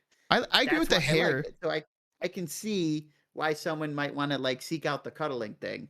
Yeah, it's even if it doesn't fulfill the entire need, because I feel like part of it is wrapped up in like intimacy and like, it's not just being able to cuddle with somebody. It's part of it is being wanted, someone wanting to cuddle. Do you think that's like you. Akin to like strippers? Like because people going to strip clubs got to know this girl doesn't really like you for the most part. There are parasocial shit, but it's like, oh, this girl wants me. Like it feels good to be wanted. It's part of the fantasy, right? It's like we're gonna for $20 or whatever it is now, maybe it's 30 to 40, right? For $40, this woman is going to pretend like she's into me for 2 minutes. A song. Yeah. What for whatever the runtime of what a waste of fucking money. Of a Robin Thicke song of Blurred Lines. Yeah. For the entirety of Blurred Lines, this woman's gonna pretend she's into me. Right? That's what it is. I could never get into fucking strip clubs, man. They would never let me in. No, I'm just kidding. I could never. It just seemed like the most. It's the worst way to spend money. in my brain. No, I agree. I've never been to a strip club, and I have no desire to go to one. Like, Did I ever tell you about the time I went to one? don't think so, but you're gonna tell the stream now. So it was my friend's bachelor party, and I was just there, right? I wasn't planning, or I wasn't part of the planning group. I was just along for the ride, and we were having drinks. We're on this bus. We're on like a party bus thing, and they end up taking us to a strip club. And my friend Robbie's like, no, like, oh, you got him, blah blah. So we go, and they give him a lap dance or whatever. God, yeah, Robbie, you gotta fucking Robbie. Fine. Robbie doesn't. Okay, Robbie's a straight shooter. He's not like he's a good guy. He's not the kind that would embrace this. But we get in. So first off, okay, so this is my experience. We get off the bus. I'm like, oh, we're going to a strip club. This is fucking weird. I've never been to one. We get in there, and the very first thing that happens is they're like, hey, you gotta check your hats. You gotta take your hats off, your baseball, because it's the middle of summer, whatever. Some people are wearing baseball caps. They're like, you gotta take these off. I'm like, what the fuck's going on here? Why is this seems like a weird rule or whatever? And they're like, we have gang issues. And I'm like, what? Where are we? So we go inside, and I'm like, okay, well, I'm gonna need a drink. So I go up to the bar, and I'm just trying to mind my own business, and all these girls in like the most ridiculous outfits, and I don't mean to be too rude, but none of them were. They weren't what you imagined a strip club to be filled with. Is that what we're saying? I wasn't attracted to them. Okay. And they're just coming up, just like trying to chat it up with me. Was it a weekend or was it a weekday? It was a weekend. Okay. It was like a Saturday or something. And I'm already kind of like I don't know if antisocial is the right word, but I don't really chit chat with people. And I got this girl who's like aggressively, talking to us, like definitely feeling out if like one of us wants to get a lap dance or something like that, right? Stuff like that. And I'm like, right, I don't want to be They're here. Working. Yeah, I don't want to be here, and I don't know how. Like, what's the least rude way to be like, go fuck yourself, or like leave me alone, right? And I'm not interested, thank you. How about that? Did you try that one? I didn't know what I was doing. I was 24. Okay. That sounds like you should be old enough to do that, but I couldn't. Yes, as soon as that came out of your mouth, I'm like, no, if you're old to the 19, I don't know how to interact with people, bro. Okay. But anyway, so I just was like, I just like, okay, but whatever. And I smile and nod and whatever, and hopefully she focuses in on one of the friends, right? Sure. And that was all fine. But then he went in the back room and got a lap dance, and like when he came, who's he? Robbie. And I don't know, whatever. It's so long ago and I don't talk to Robbie anymore. Yeah, who cares? Nobody knows who Robbie is. You don't even have a last name. Anyways, he came out and he's talked about how like he got the lap dance and like he put his hands on her hips or something like that. And she was like, no, don't do that. I really want you to, but you can't do, like, this weird kind of like wanted to still encourage him, but like it was trying to also set a boundary. I'm like, Sure. This whole thing is so weird. I don't like strip clubs. All this fake shit, and people were going in there just like, they're like, oh, better hit up the ATM. I'm bringing out $200. I'm like, you guys are fucking ludicrous. What are you spending $200? We're gonna be here for like an hour, bro. We got other places to go. They're not filling cups like Double D's, you know. It's crazy, dude. But that was the first and last time I've been at a strip club. It just I don't see the draw. The value proposition is way off for me. I don't like, not even if they were cheap, still wouldn't go. It just seems like, I don't know. That's not my joint, you know? No, it's definitely not mine. I don't want fake. I don't want fake. I don't want a fake, like, oh, I'm into you. Oh, then why am I giving you $40 for this lap dance? Yeah. No, I get you. That's why I'm not going on OnlyFans either, because it's that, you know? Yeah. I forgot what else I was gonna say. How did we even get to this? I don't know. Oh, because of the male escort thing. Oh yeah. But yeah, the hat thing really creeped me out. I'm like, where are we? Like, what side of Chicago or Milwaukee you've never had to deal with gang violence before. Well, to the point where they're like we have gang violence issues in the club, so you guys can come in, just take your hats off. Like, this is weird. Yeah. It's like it just really starts things off on the wrong foot. Yeah, I was like, can I go sit on the bus? I'll drink by myself on the bus, and it'll be good. Yeah. But yeah, oh, and then yeah, the whole thing about like what does a lap dance cost? $20, $40 for like Probably at that time where Robbie was getting them, they would be 20. I don't know what the fucking prices are. and it's like how like I don't imagine these are people making great money that they have to spend. People who throw $200 at a strip club, right? And they're not living in they're not like finance bros in New York City. They don't have $200. That's what I'm saying. I'm like, throwing away. This feels like such a poor decision when you do this. Yeah, I mean, blowing their paycheck on candy. Yeah, and it's like for what? You're not getting anything out of this. Not really. You're not actually getting like sex from these people. Maybe some are. I don't know. I'm sure it happens, but like generally speaking, you're probably not getting sex. For the most part, you're not. It's not genuine. You cannot bank on that. Yeah, it's not genuine connections.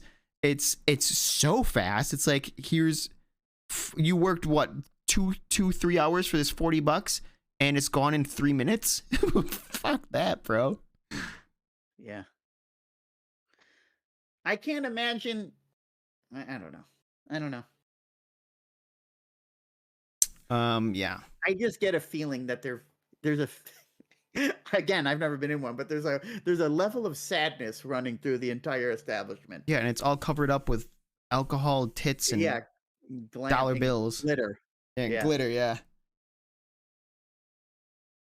Oh, it feels really. I feel like I'm coming off really judgmental, but it just is. It just seems like it's a terrible experience. It was a terrible experience. I didn't like it at all. If that's what you wanna, if that's how you want to live your life, go for it. I'll melt away one league game at a time. Sure. So I guess that leads to the next question: would you date a stripper? Would I date a stripper?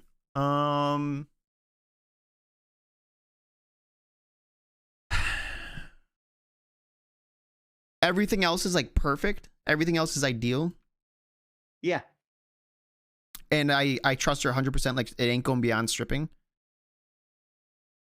Well, that's part of the game, right? Like, okay, but yes, that. But I'm saying, do I have full confidence in and trust in her that like I don't see, but that's the thing. It's like, what do you ever have full confidence and trust in people in general? I get to a point where I have to like give it up, and I'm like, okay, I'm gonna give you 100% trust. Sure. Yeah. Would you be able to? I guess.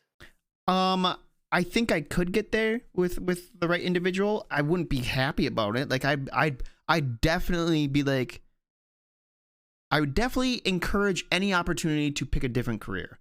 Let's put it that way. Okay. Like if everything else was good and we had a healthy relationship and all that, I'd definitely encourage other venues. But I don't know. Like the other thing is like I think about like if I'm going to date someone seriously, the idea is to get married and then probably have kids, right? Sure. I don't know if I want my baby mama stripping for money. You know what I mean? You go and strip and then I'm also coming to the realization we may be might be getting to the point where we're too old for this question. I mean, that's true too. Because it's like, well, stripping kind of has an age limit on it, all right? By and large, it's not an exact science, right? But there's a couple of stragglers in the field. I mean, there's some 40-year-olds stripping, but it's like you kind of at some point you got to move on, right? Yeah. So I feel like as a 39-year-old man, I don't know what I would have no business dating a 22-year-old stripper, assuming she was into goblins. Well, what if she was like 27? You could have a 27-year-old that's. Well, yes, but in your at realm. some point it's going to get. At some point even 27 is going to get a little. What are we doing here? Yeah. I don't know. I mean, how do you think the appropriate gap for you changes as you age? You think it gets smaller or bigger? It gets bigger, but not that big. Well, I don't know. There comes a point where someone's just an adult, right? Like yeah. I think a 30-year-old for sure. Yeah, it's around 27, 28 in my opinion, where it's like if you want to date a 50-year-old, right? Either gender, right? If a 28-year-old dude wants to date a 50-year-old woman, what is the problem exactly? You know what I mean? It's like if you can't be trusted to make your own decisions by then, right? Yeah, we got a lot of Then other what are we issues. doing here? Yeah. Right? You have to account for like power dynamics and other stuff like that. Like, maybe not a great idea to date your 50-year-old boss, right? But the fact that they're 50 isn't the problem, really. You know, if you want to, if you want, if you want some saggy old balls in your face, go for it. I'm your I'm not man. stopping you. But yeah, I think at a certain point, it's just like you gotta let go. Just- Whatever gap people are willing to accept, you got to let them have it. well, the thing is, yeah, as you get older, like no, like even if it's like 50 and 30, right, and that's a 20-year gap, that's big. But if it's 50 and 70, no one gives a flying fuck. Yeah, but the issue isn't that, like, hey, a 27-year-old can date a 50-year-old or whatever, right? The issue is that when 50-year-olds, and normally and a lot of the time this is men, right? 50-year-old men will refuse to date anybody over the age of like 35 or something. Then we've entered problematic territory. You know what I mean? Like when the rules don't apply to you. Well, wait, what do you mean? They don't apply Like to you? like you won't even consider someone your own age. Um, why does it matter what someone's preferences are? Why? Don't get me wrong, it's a weird fucking preference, right? But say someone is like, let's take Leo for example, right? Who Okay. mysteriously breaks up with everyone at 25, right? Okay. It's weird for sure, right? It's way too Because, well, coincidental, It's but like, fine to have a. Okay, go ahead. but like for me, it's like I don't give a shit. Then good luck finding the next 20-year-old, and as long as you're not fucking abusing them or some bullshit, right? Yeah, I mean, yes, to a degree, that's true, right? But that's what I'm talking about is the weirdness, right? Like, it's fine to say, hey, I mean, I don't know why anyone would have a preference in 2023, but I prefer blondes over brunettes or whatever. You know what I mean? Sure. It's like, okay, I'm sure you can find plenty of nice brunettes out there, right? I don't know why you would limit yourself to only blonde women, especially when women can change their hair out at the drop of a dime, right? But it's like, okay, you understand it. Like, maybe they're just more attractive to you, right? Yeah. But it's very strange, right, for a man to like not even consider dating a woman his own age, right? To like automatically discredit someone who's the same as you. Well, Right? the It's like, oh, I strange prefer younger women. It's like, well, I don't. Where does this preference come from? this You know what I mean? the strange part is like, if they actually fixate on the age, and like I could see like Age I could gaps, I Joey, is the topic. yeah, age gaps. I could see like maybe like a argument for someone to be like, I want my woman to be attractive, right? And I find youthfulness attractive, right, to a degree, right? Say they're saying like I want someone 25 and I'm 50, right? But like, Okay. why would you? If I could see that being something someone wants, right? They want someone that's attractive. But if all of a sudden they hit 25 and you break up with them anyways, then you're really fixating on that age for some reason, right? Like there are attractive 30-year-olds, 35-year-olds, 40, right? There's attractive Yeah. at older ages. So if there's a fixation on the actual number, I don't understand that well. As Sure, much as I that's what I understand mean. wanting someone attractive, right? I don't know. There's some skeevy behavior associated with it Yeah, I don't know. when the gap gets larger.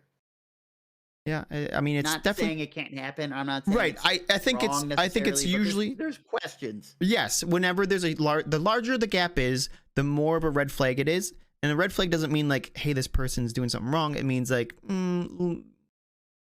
be wary, Yeah, it means the or referees need to discuss. yeah, referees need to discuss. Yeah, I agree. Could you date an older woman, like much older? Yeah. I'm saying, Well, would you? how much older? Let's say, you're almost 40? Would you date Yeah. a 60-year-old? Um,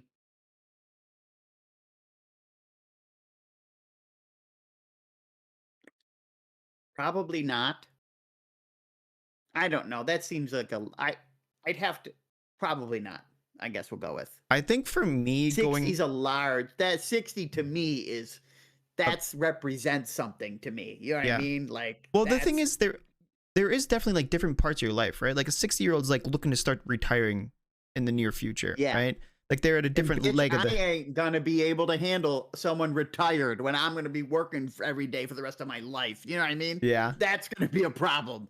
Like, The- hey, what did you do today? Oh, I laid around. Like, oh, look at. Well, you'll be on the fucking kitchen table right next to them laying around. I'll still have to work. Who knows how long this work from home gig's gonna last, bro? I'm waiting for the other shoe to drop. you're living in fear. Yeah, a little bit. Like it just feels too good. It feels too good to be true. Even though I'm doing my job, it just feels like they're going to pull the rug out from under me at some point because I'm happier than I used to be. See, look at even in the good times, you can't help but be like negative. You know what I mean? You can't enjoy the good times because you're afraid of when it won't be good times. Enjoy it fully. I'm enjoying it, but I can't enjoy it fully. Yeah. I'm always worried. Things are going to get bad again. And then I think the other thing for me for going like older like that, I would have a hard time.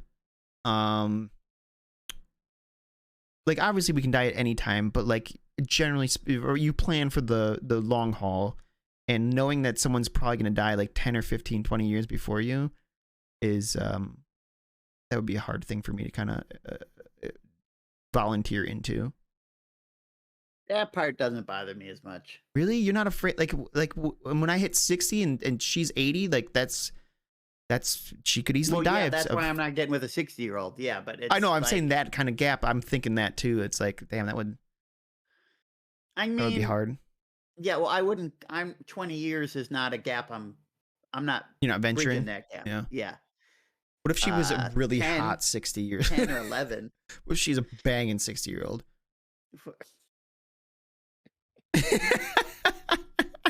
I don't know, bro. I don't think anything long term is happening.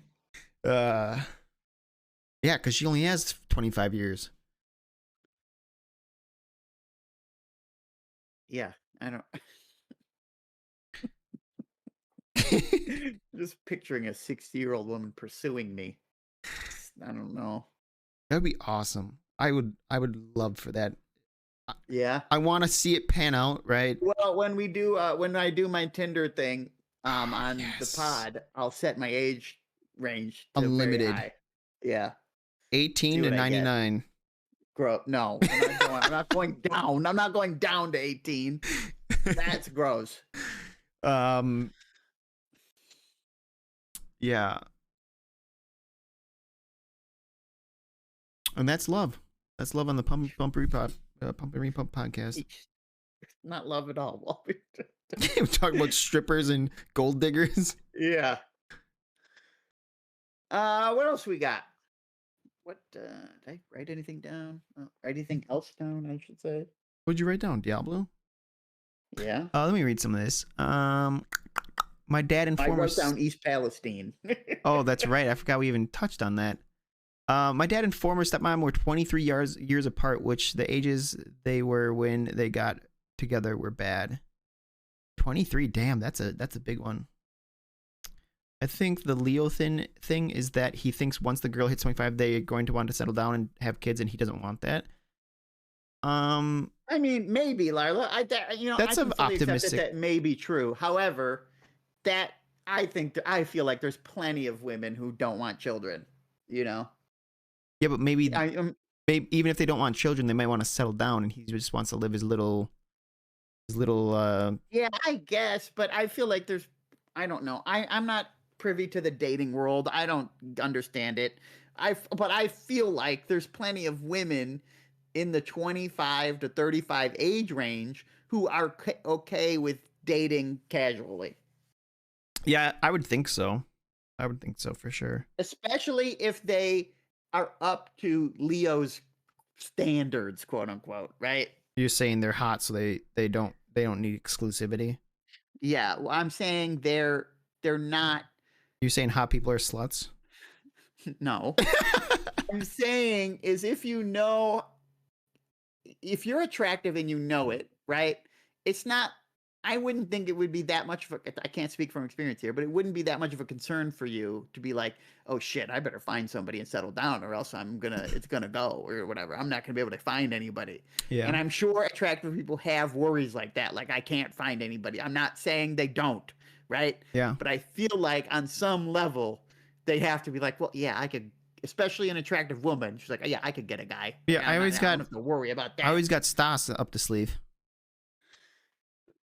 Yeah. I always got a Stas up the sleeve. I'm a quality backup option. I'm fourth string at best if that would ever happen. Are you riding the pine all day? Yeah, it's like, okay, just a series of unfortunate events happen to everybody in the line of succession. Yeah. I'm up. You need like a small, like a mini apocalypse. Yeah, right. So you're saying there's a chance. But yeah, I mean, I think the other thing is like, if that is the driving factor for Leo, it seems unlikely, but that is something to consider, right? If you're holding back someone from pursuing things that they want in a relationship that you don't.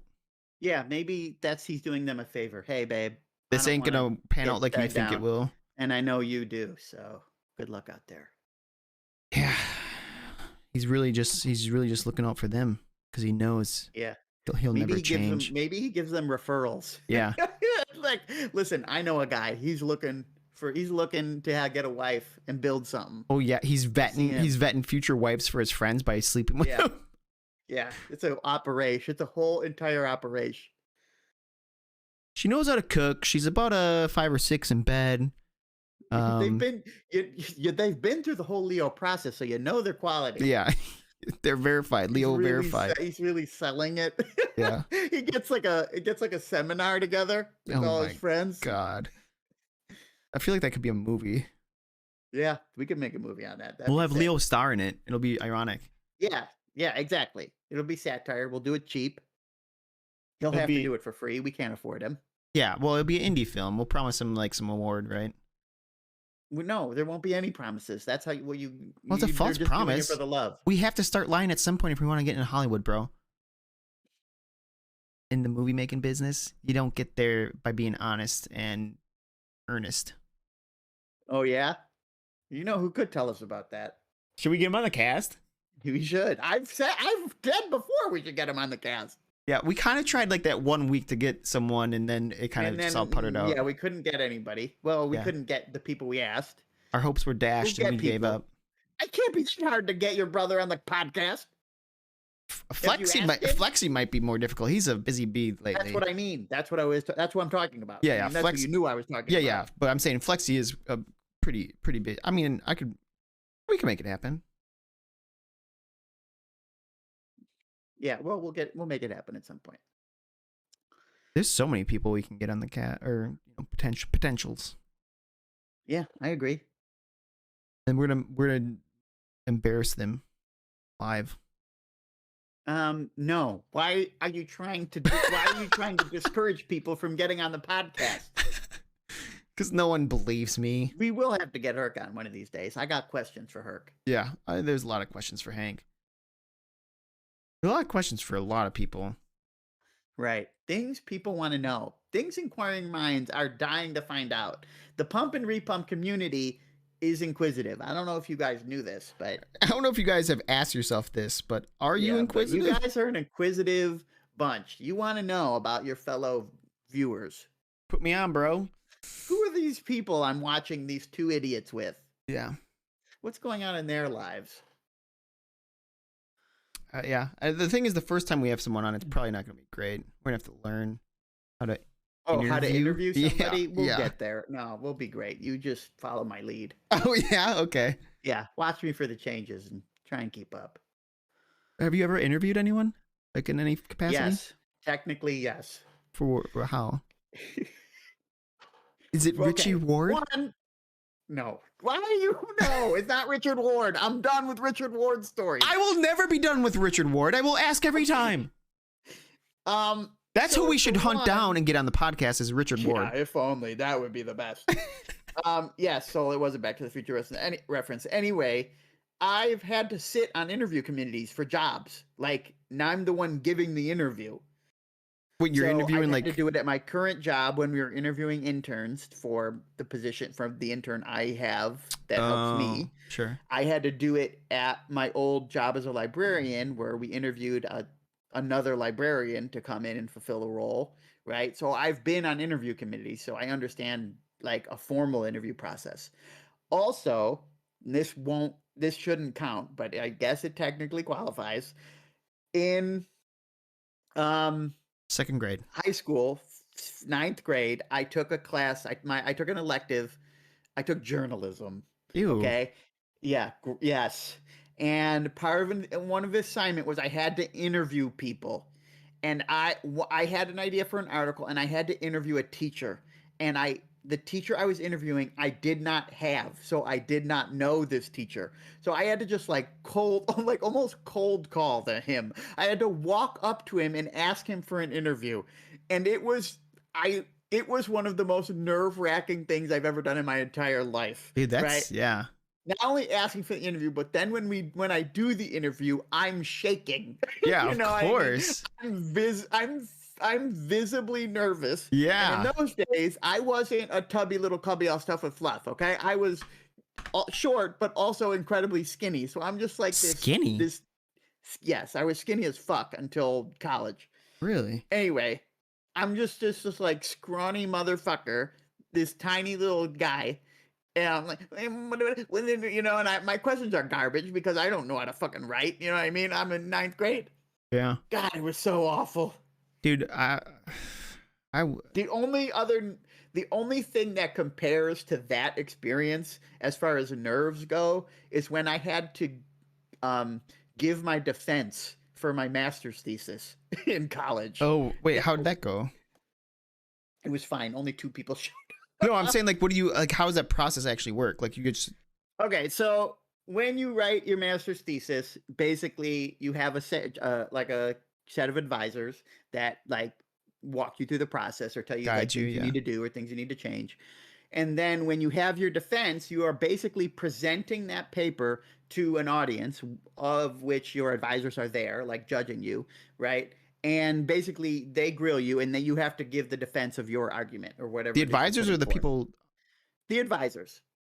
And for my defense, only my advisors showed up. Right? It's like a quote unquote public event, but there's no reason for anybody to show up except, you know, and it was only for a master's. It wasn't for a PhD. So there was just nobody really there. Oh, it wasn't. But so was these are little people leagues. I had worked with. These are professors that I had worked with on developing the thesis. And because their recommendation, whether they pass me or not, right? It's like, this is what gets me my master's degree. You know what I mean? And so like part of the grade is like how well you can defend your yes, paper? Yes. So it's like how well I can defend the ideas, right? So, and you know, I'm there sitting at this table, like, you know, again, like I'm back in ninth grade, visibly shaking, trying to. Are you like know, on get through my stage? paper. No, I was in a conference room. Okay. Like a table. Yeah. Like, and I was at the head of the table, and then these 2 were there. Oh my god. But the good part is I didn't have to do that much defending because my 2 advisors started arguing with each other. Shut up. Yeah, they started arguing with each other over some points in my paper, and I'm like, and at one point, one of the professors turns to me and he's like, what's happening here? This is a good thing. That's hilarious. So it Wait, wasn't too bad. So what was your thesis on? My paper was on the moral considerability of animals. The moral considerability of animals. Yeah, essentially animal rights. Because you hate to a cats and layperson. dogs. No, I was getting to I was considering the idea of like where, like on what grounds are animals morally considerable? Like why are they? Where does their moral worth come from? Where does it spring from? Right? Oh, why they have moral worth? Yes, or why, or if they don't, right? And can you give me the gist of your paper? And more specifically, what did they argue about? Basically, like my stance is that was at the time anyway, is that animals are not moral patients. Okay, there's a again, we're getting into the weeds here. That's right. Animals, there's a hint. difference between moral patiency and moral agency. A moral agent is someone who can act with morality, and a moral patient is someone who is like the recipient of that. Okay. Okay. So after going through a bunch of different theories about where where morality comes from, my conclusion was that animals are not morally considerable. However, that's not a reason to treat them badly. Interesting. So There's a whole, but it gets deeper, but it's a mediocrely written paper from so what was the point 20 they years ago. disputed with each other? Eating animals, animal consumption, I believe. What were they saying? What was it? Well, one, it was like, is it morally okay to eat meat? Like, basically, was part of their argument. Like, one of them, I think, was a vegetarian, so they were basically just like, hey, okay, well, we don't need to eat meat, yada yada yada, so we don't have to. So, but then it's like, well, I don't know. It's like it gets into a whole can't be just because we can, does that mean we ought to, or like just because we can go without meat, should we do we, is that a requirement? Is it where in is the issue with eating meat? Like, is it in the killing? Is it in the actual consumption? Where does the moral problem lie? That's interesting. And it differs depending on what theory you espouse. So you'd have different answers depending. So I eat meat. I know. So do I. Yep. Yeah, but yes, that was the second most nerve-wracking point of my life. I don't think I can remember being more nervous. Damn. I don't know what my most nerve-wracking was. I think flying into Canada was for sure when I knew I was staying. Oh, I didn't know what the repercussions would be if I were outed, you know. That one was definitely bad. I think there's got to be other ones that are really bad, but I can't think of any. I think the moral problem is the bad conditions a lot of animals have to suffer because of the overconsumption. Yes, I bring that up in the paper, in that we can treat animals while they are alive with respect and not like have them in a factory farm. So it may turn out like I'm a meat eater and I don't see a problem with eating meat, but it may turn out that the way we do farming in this country is so egregious, right, to animals, and it's that meat should be way more expensive than it is. It shouldn't be so cheap, because that's the cheapness is what gives rise to all these horrible practices. You're saying like artificially increase the price of the meat? No, I'm saying these like maximizing the profit is what causes these factory farming situations, right? Well, not just maximizing profit, like, well, I guess indirectly, but it's also making the meat cheap as hell because that's what people buy, right? Yes, people want to be able to buy a chicken for exactly. $5. Yes, that's what makes that whole system is what makes the meat that's so cheap in the first place. Right. So it may be better. In fact, it may be moral to have meat be way more expensive than it is. But I'm willing to pay $10 for chicken, to eat chicken. You're going to pay $10 for a chicken breast?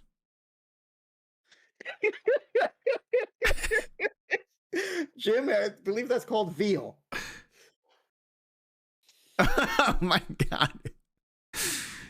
Meat is not cheap. In Australia, maybe it's way more expensive, and it's kind of expensive here. I guess it's getting more expensive, but I think it depends on where and there what. was a day in our lives where meat was cheap as fuck, right? Like we lived through that, but it's still not exactly overly priced in America. Listen, I'm gonna tell you something right now. I get fucking 99-cent 99-cent a pound chicken thighs from the local grocer. So I spend like $2.50 on like 2.5 pounds of fucking chicken thighs.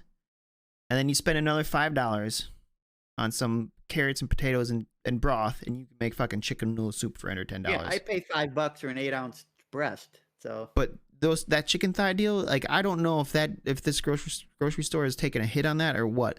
But 99 cents a pound for loss leading with the chicken. What? I don't think they're using the chicken as a loss leader. I don't know. Costco does it with their fucking rotisserie chickens. Yeah, but that's right. That's a meal ready to eat. That's like you're picking up some other shit while you're getting there. Oh, for sure. But like, I just cannot believe 99 cents a pound. Like when and it's like the price of lobster in Maine I think it's stupid low. You like lobster? You think if it's what? Do you like lobster? Oh yeah. Oh yeah.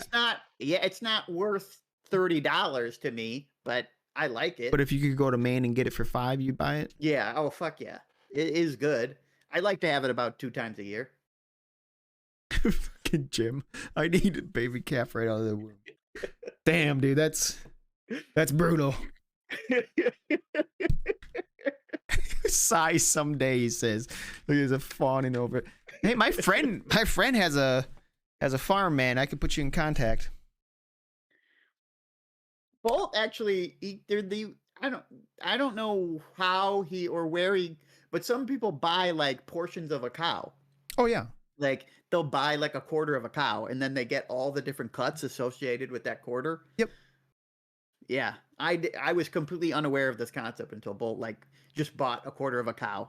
Yeah. And I had to go with him to pick it up, and he had to buy an entire freezer just to store it all. Oh yeah, but I mean, in the freezer it lasts for like a year. So you just got forever, and it's so nice. You just like, oh, what should I make today? I got fucking some veggies and literally any piece of meat from a cow that I want. Like, oh, we got the T-bone left, we got the flank, we got the whatever this, and then that. I don't know. Yeah, pretty cool. Yeah, and I mean, you're getting like, I don't know how much Bolt paid, but I'd assume like $500 would get you a quarter of a fucking 2,000 pound animal, you know? $15 for chicken thighs per kilogram? It's not even. What is kilogram to pound? Isn't it like 2.2? That's what I thought. So it's kilogram. So it's $15 per kilogram, and that's not even half a. Or is that right?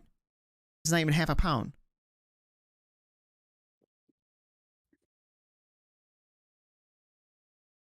You get it's $15 for 2.2 pounds.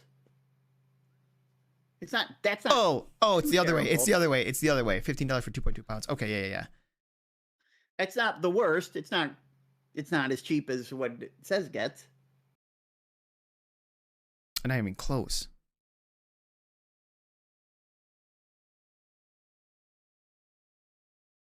Around my hometown near St. Louis, we have venison all the time. Hunting is popular up there. Yeah, there isn't really venison in the store that much. I mean, there is, but not really. It's not. But mostly, like a lot of people around here will hunt and they'll get a deer, and then they'll like make jerky and shit like that, or like disperse it amongst their friends and family. Jevo for a while, he was goose hunting. He did some goose jerky. That shit wasn't that great, if I'm being honest.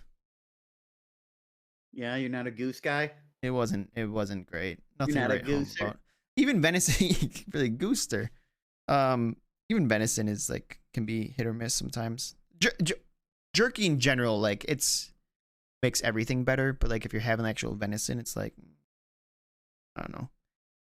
I'm not super into gamey foods. I'm no Joe Rogan, you know. I ain't eating elk. Right. Yeah, the gaminess turns me off. Although I'm not huge on lamb. Dude, I had kangaroo one time and it was fucking disgusting. They shipped kangaroo all the way around the world? I guess. I don't know.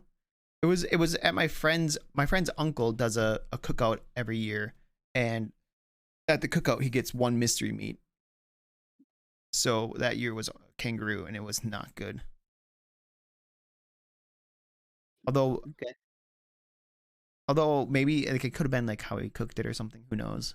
But it wasn't not for me. He had alligator one year. I've had alligator before. It's kind of just a little. It's like a slightly fishy chicken. I need that. I'm getting the sense that Jim's a big carnivore. Yeah, he likes his meat. That's for sure. Eat that little Joey as it crawls up. But I think you need to know how to cook it. Yeah. Yeah, I'm sure. that's probably part of it. He had bear, but I missed that one, and ostrich, I think, and I missed that one. Yeah, so he gets like random shit shipped to him. I promise this is related, but it doesn't matter because that's what this show is about. Yep. Okay. If you could have a superpower, what superpower would you have? Oh, come on, don't ask me that. It's such a you're gonna make me sit here and think. You go first. You don't know? You haven't known? No, because there's like, first off, what are we talking about? Superpowers, like how extravagant can we get with this? Because there are some superpowers where they're just like you can fucking do anything, right? Okay, a specific power. So So I'm choosing like. I need you to narrow it down for me, man. Like, give me some options. Oh my god. But listen, it's like if you put me in a toy store and say pick your favorite toy. It's like, well, there's a million toys here. How am I supposed to choose? I don't know. Why aren't you getting the computer? The computer's not a toy. Why aren't you getting the PlayStation 5? Those aren't toys either. Those are electronics. I'm talking about straight toys. This is going to go right along with Lila. I want perpetual health. Okay? Not necessarily regeneration, but perpetual health because we could say regeneration. Are we talking like Wolverine? I'll say yeah, but not quite. Okay? Because it could work weird. But I want my superpower to allow me to eat whatever the fuck I want and not like have health repercussions. You know what I'm saying? You want mega metabolism. Yeah, yeah, sure. Well, no, because I don't want to I want to eat wings all day, but I don't want to get a heart attack. You know what I'm saying? Yeah, well, metabolism will process that out. Good metabolism, Well, get I it don't right know. out. I Yeah. feel like it would get in your bloodstream. But anyway, What would get in your bloodstream? all the fucking fat. Fat doesn't just go in your bloodstream. You think when you eat a chicken, like your body's like, here's the fat, let's inject it. I feel like an increase in metabolism won't prevent your arteries from getting clogged. We're gonna pretend it does for this scenario. Okay, well, for this scenario, it does. Okay, and then yes, I want to eat whatever the fuck I want. So we gotta call it something. That's what I want my superpower to enable me to just be able to eat wings all day. Teleportation we got from Hank. To not be sick. Yep. And then teleportation or the ability to erase memories. Teleportation is very up there for me, but I feel like the ability to just live on bread and steak and whatever, I don't know if I can top that. I don't know if I could ever have a superpower better than eating a freshly baked loaf of bread every morning. Let me okay, so hold on. Here's a couple of things here. One, so if you have all that doesn't necessarily mean you're still gonna die at like 80, right? Or is this like Wolverine where you're living for like hundreds of years or whatever? Well, yeah, maybe it's perpetual health, right? So I would probably live longer. I don't think I'd be immortal, but would it be I'd live like longer. how elves are, where like they don't die, but they can still get killed? It'd be more like Wolverine, where it's Okay. a slow thing. A slow burn. Yeah. Starson's bread. No, He like doesn't like that's the bread. thing. It's like because when you think of a superhero, their powers don't really make a lot of sense. Like they're not really thinking of like all the things that would accompany that sort of Right, they're stuff. not putting it into reality. Right. You can't even really think of the Flash as a person. You know what I mean? Because Well, that's what I was saying. Like think Flash, about like super speed, right? Like how is he going to stop? Right? Imagine him turning on a dime. You know what I mean? It's like that ankle ain't standing up. To the hold on.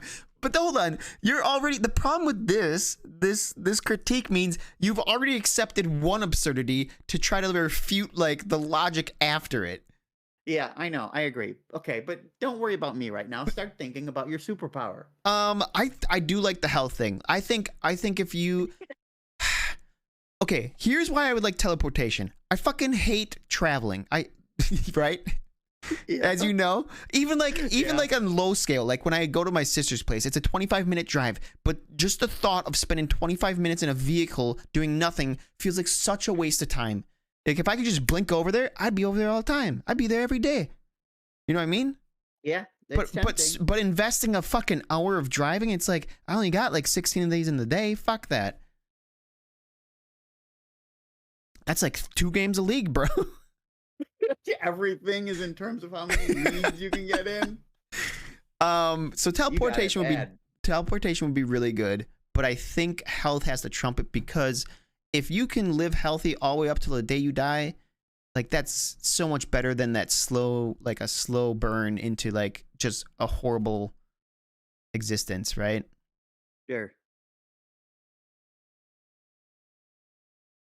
So I don't know. I mean, everyone's making good points. I haven't really thought about other things outside of what's been said here. I like to be able to pleasure one with my mind and then go to sleep. Maybe we get Jim on the podcast. Yeah, I mean, I'll bring him on. I don't know if he'd agree, but in May I'm gonna be at gyms. I'm gonna be spending a few weeks at gyms. A few weeks. Maybe that would, yeah. How are we gonna do the cast? I'm bringing my laptop, bro. I'm bringing my computer. The quality's gonna suffer. Everything's coming with me. The quality's gonna suffer. No, I don't know why you would think that. Visit cousins anyway, in I'll Germany, be at gyms. We can get him on then. Listen, if he agrees. That'll be sweet. I'm down for that. If anyone saw us playing our Titty Tuesdays yesterday, the caveat to teleportation is you gotta make sure you know where you're landing. Yeah, we went right into a wall. Died instantly. Times. Yeah. So there's danger. Great power, great responsibility, stuff like that. Yeah. Well, that was one of the plot line in like one of the X-Men, right? Like what's his name? Nightcrawler. He's like, I can't teleport where I can't see. I might go right into a wall. I think that was, yeah, and then he tried doing it, or like he did it, Yeah. but it was risky or whatever. Right. Erase memories will be good to get rid of embarrassing memories and the memories from crazy family members. I feel like that's been the plot of a movie. That's been the plot of several movies. I feel like that also could be abused so much. Well, any superpower could. Think about teleportation. Yeah, teleportation, but the health one, what are you doing? How are you gaining power with that? Hey guys, look how much bread I ate today. Give me power. That's why it's so good. That's why it's such a great answer. Yeah, it's an innocent hey, one man, too. You're just trying to be happy and eat your bread and your wings and your lobster and your steak. That superpower would cost me so much money. My superpower is I can shape reality however I see fit. Alternatively, and I thought about this too. Alternatively, instead of that, I could make any food taste like a different food. Oh, well, there you go. Yeah. Then I could just eat celery all day, right? Which is technically negative calories, right? And just have it taste like wings, right? Yeah, but it would even have the same mouthfeel. The other one's better because here's why. Okay. You don't need to know what fucking nutrients your body needs for that one to work, right? That's true. If you sit there and you're like, I'm eating fucking celery all day because it tastes like wings, and you're like, oh, I'm nutrient deficient. I'm actually withering away because I'm not getting enough calories.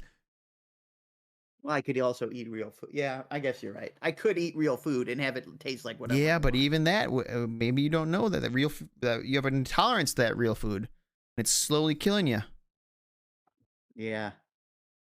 Inflammation, the real killer. Mm-hmm. Want an inflamed heart?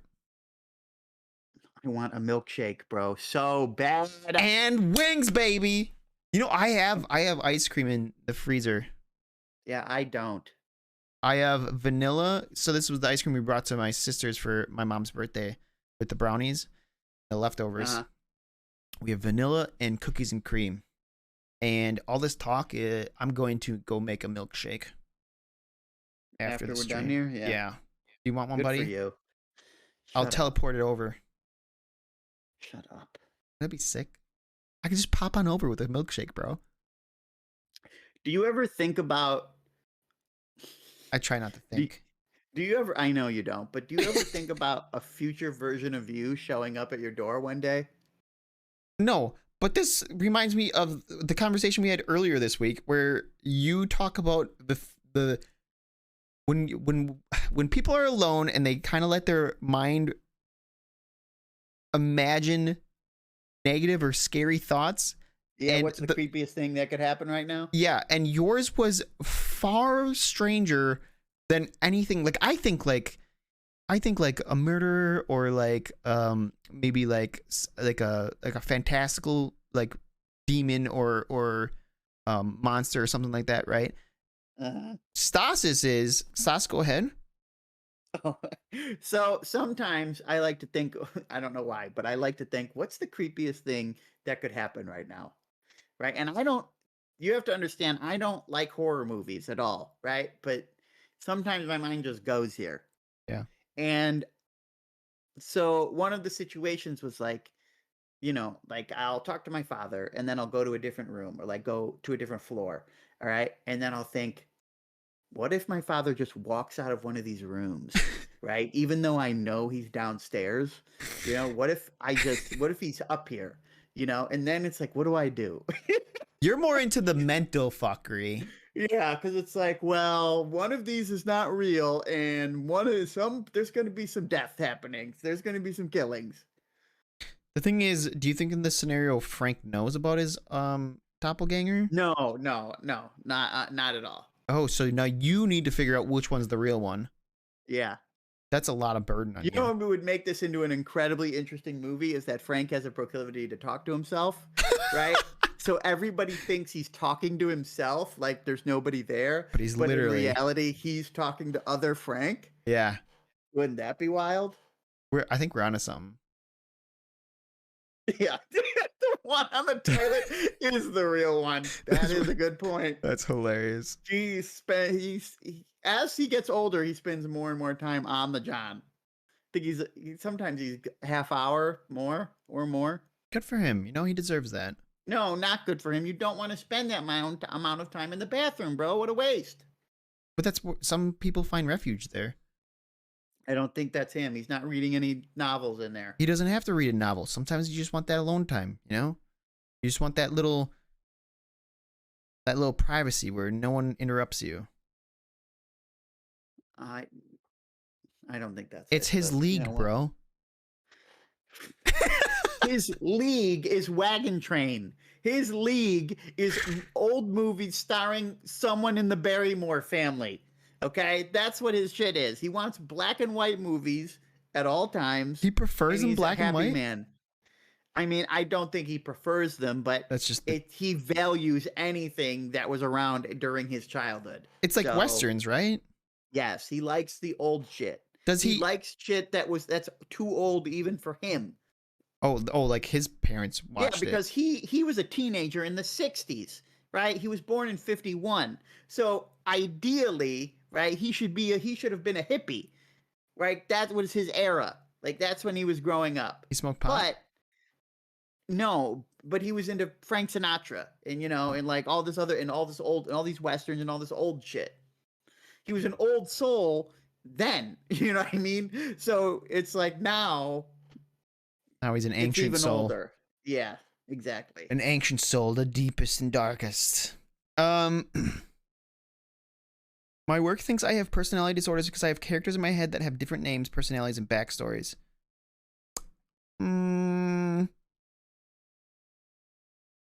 I mean, I have characters in my head too, but I'm not. They're not me. I don't role play them. Well, what do you do with them? Well, I don't know. They're part of a story in my head or something like that, right? Like if you wrote story. Well, I'm just saying, for example, I can't think of any off the top of my head, but like throughout my life, right? If you're mulling over an idea for like a story that you've had, Stas, don't you have a character fleshed out in your brain that has a character? Philip Glass. Philip Glass, named after a fucking orchestra. Yeah, musician. Whatever, musician. But they have different names and personalities and backstories, right? Yes. So that's just, I mean, if you're not acting it out, they're not living alongside me. Right. Are you saying they live alongside you, Chloe? Or that you are them? 'Cause I think that's where it probably diverts from what the average person does with characters in their brain. It's getting warm in here. Well, everyone's got to be a character in their own story. That's right. That's good, at least. What were we saying just before this? I don't know. What were we talking? We're talking about the black and white Frank. Black and white movies, creepy things that can happen. No, after that, Frank was. Does he watch new westerns? No. It has to be old ones. Yes. Huh. No, I haven't. Good Lord, I cannot. Three Stooges, not you. Yeah, I cannot stand the Three Stooges. Not. There was a point where I thought they were funny, and there is something about them, but if a Three Stooges movie came on, it's like, well, I'm not watching this. Well, yeah, it's old. Yeah. It's like whenever, well, you don't have this memory because you didn't have cable, but whenever on Nickelodeon, they would, during the day, they would play some old shit. They'd play Lassie. Just and love rubbing that Dennis in, the don't you? Menace. Right? And those were like black and white. And I would hate it every time they came on. Dennis the Menace was black and white. Yes. I the old had one. I had a I had a VHS of Dennis the Menace, but it was colored. Yeah, we had a beta. You had a beta? Yeah, we had Betamax. I think you did tell me that before. We had to yeah. talk about this on the pod, didn't we? I think you might have mentioned it, but that's wild. Talking about betting on the wrong horse, huh? I mean, we also had a VHS, so it's not like we were behind. Oh, Frank was a man of technology forefronts. Frank was an early adopter of technology, 100%. Good for him. Except when it came to your fucking video game consoles, huh? Then you get to wait 3 generations. Yeah. It's the technology he likes. Good old Nintendo. Yeah, I mean, like old stuff, like I respect it, right? It's where a lot of like the classics, but I ain't interested. Like Charlie Chaplin, it's not entertaining to me. Okay, you're really going back here to the silent film era. Yeah, well, I'm just saying, but it's a right? It's a. I remember like maybe like 10 years ago, I found out that IMDb had like the best ranked movies of all time or whatever, right? Do you know what number 1 is? Maybe it's changed, but have I told you Birth this? of a Nation? No, it was Citizen Kane. Oh yeah, that's old. Yeah, and so I watched that shit, and I'm like, okay, I'm ready, and I'm watching this whole thing, and I'm like, dude, this is gonna be something's gonna hit here at some. I watched the whole fucking thing. I'm like, this is dumb. This is a trash movie. Yeah, you're not a cinephile. Well, I thought I'd be able to the number 2 was like The Dark Knight. You know, I thought there would be some like through line, so it's not, you know. Wow. Well, at least you gave it a shot. You know, I got through the whole thing. something to be said. There's something to be said for that. Yeah, I got to invest an hour and a half of my life, so I know when people make a Rosebud reference. The best part of old black and white movie. No, okay, this isn't the best part. That was wrong of me to say, considering what I'm going to say. The most excited part I'm about to tell you about. Yeah, they're interesting because you see like what was normal back then, and even incredibly sexist or controversial behaviors, right? Yeah, it's a little time capsule. So a very common trope in some of these movies is the quote unquote hysterical woman, right? And what is the cure for a woman being hysterical? Hitting them. Yes, slapping them right across the face. There is so much casual violence towards women in a lot of these movies. It's like fucking hilarious. Okay, I guess that's a thing. I literally sit it as a like what's the most like ridiculous thing I could say? Yeah, and I was right. That's how you cured that hysteria. You just slapped them. Anytime a one was being ridiculous or quote unquote overly emotional, they just got to slap by a man. Well, you got to slap them back to reality, right? Yeah, and then commonly the slap is followed by a kiss. That's like foreplay in these movies. The prelude. That's to like passion. some level of like that's some weird level. It feels like a level of manipulation. Like I'm gonna hit you and then smooch you. Yeah, I mean You're not far off.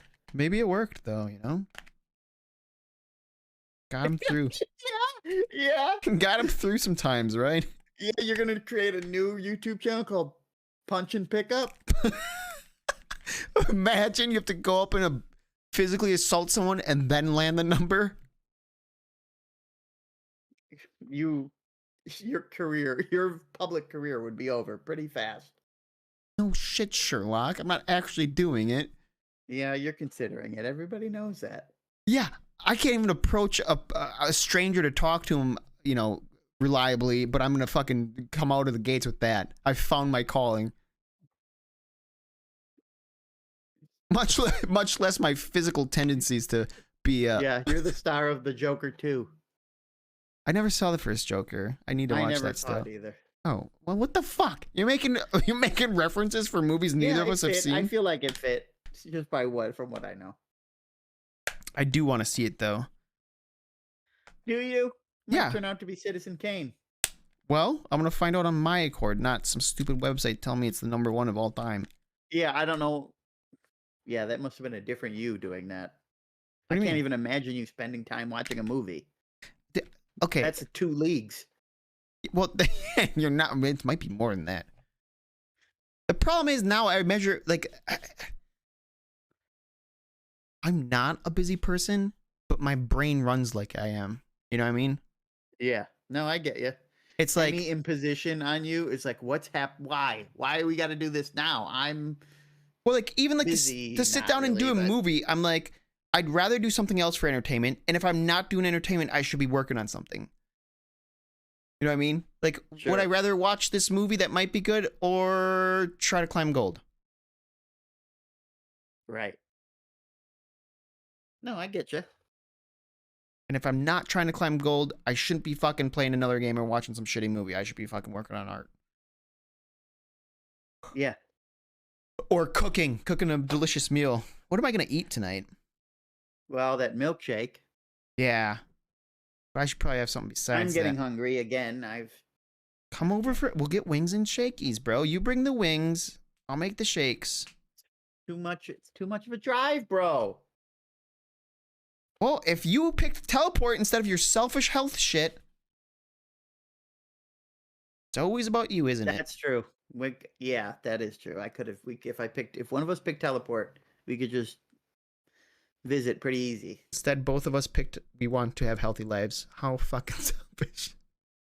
I guess if I picked teleport, it would be way easier for me to find a girlfriend. You know what I mean? Because then Yeah, I could, you just- then finding love would be on a global scale, easy, no problem. But wait, hold on. Would that actually help you? Are you trying to be a dick? No, I'm being real here. Just because you can teleport to the other side of the planet doesn't mean you can go out and start picking up ladies off the street. You could do that No, in Buffalo. But I feel like I would be able to. I feel like I could find somebody. Fucking Yeah, Jim. thanks, Jim. Wow, really, really coming hard. Really, really, really leaning into being the peanut gallery. That's hilarious. I would, but I could find somebody on a global scale. Jim, thank you for the sub. Yeah. the guilty He conscience. gives with one hand and takes with another. Oh, God. The left hand does not know what the right hand is doing. Yeah, I don't know. It would be easier. You know what I saw earlier today that blew my mind? And it's not like this is the first time I've seen it, but it's just every time I see it, it still blows my mind. Fucking octopuses. Octopi? Octopus. I think octopi is actually not the plural. I think octopi is the singular. Really? Yeah, seems it's like a weird. mix. It's like a mix up with what people generally think it is. Yeah, well, I think. it makes sense because of how fucking wild these animals are. It was Yeah, they're incredibly intelligent. no, for and me it they- was the camouflage, right? Like the accuracy and this quickness of like just latching onto like some coral or like a rock or whatever, and not only the color, right, the color distinction and shit, but like the texture too. It's like, what are these fucking animals doing? What is this? And why is this in the water? Why is there nothing like really that close to this on land? I guess we have chameleons that Yeah, have. they're very interesting creatures. Yeah. It's fucking crazy. They're very smart. They don't live that long. I think What's that? like a lot of octopi live like 3 years or something. Oh, really? Yeah, it's not very long at all. They have all these weird abilities. They have an intelligence that's like developed completely separate from our own. It's very foreign, but it's real. Both Oh, are. okay, well, there you go. Thanks, Herc. And that's why Herc's just gonna be our Jamie at some point, I think, right? Sure. Look that up for me, Jamie. We can't cut him in until we're doing very well for ourselves. That's true. So don't expect anything, Herc. Don't quit your day job. You're doing this for exposure. No, we don't pay people on spec here. Okay? On spec. What's spec? Yeah, we're for free. Oh, on spec. Speculation Oh, on the prospect of a job.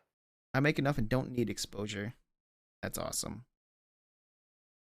I'm happy for you. And we're gonna find out more about that. And we could hang Yeah, people on soon on the Herc episode. the Herc episode. Oh shit, maybe we do that next week, huh?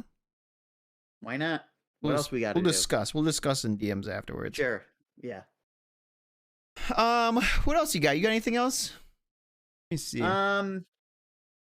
No, I kind of touched on what I had prepared. Any rage, any barbarian rage moments you need to get off your chest here? I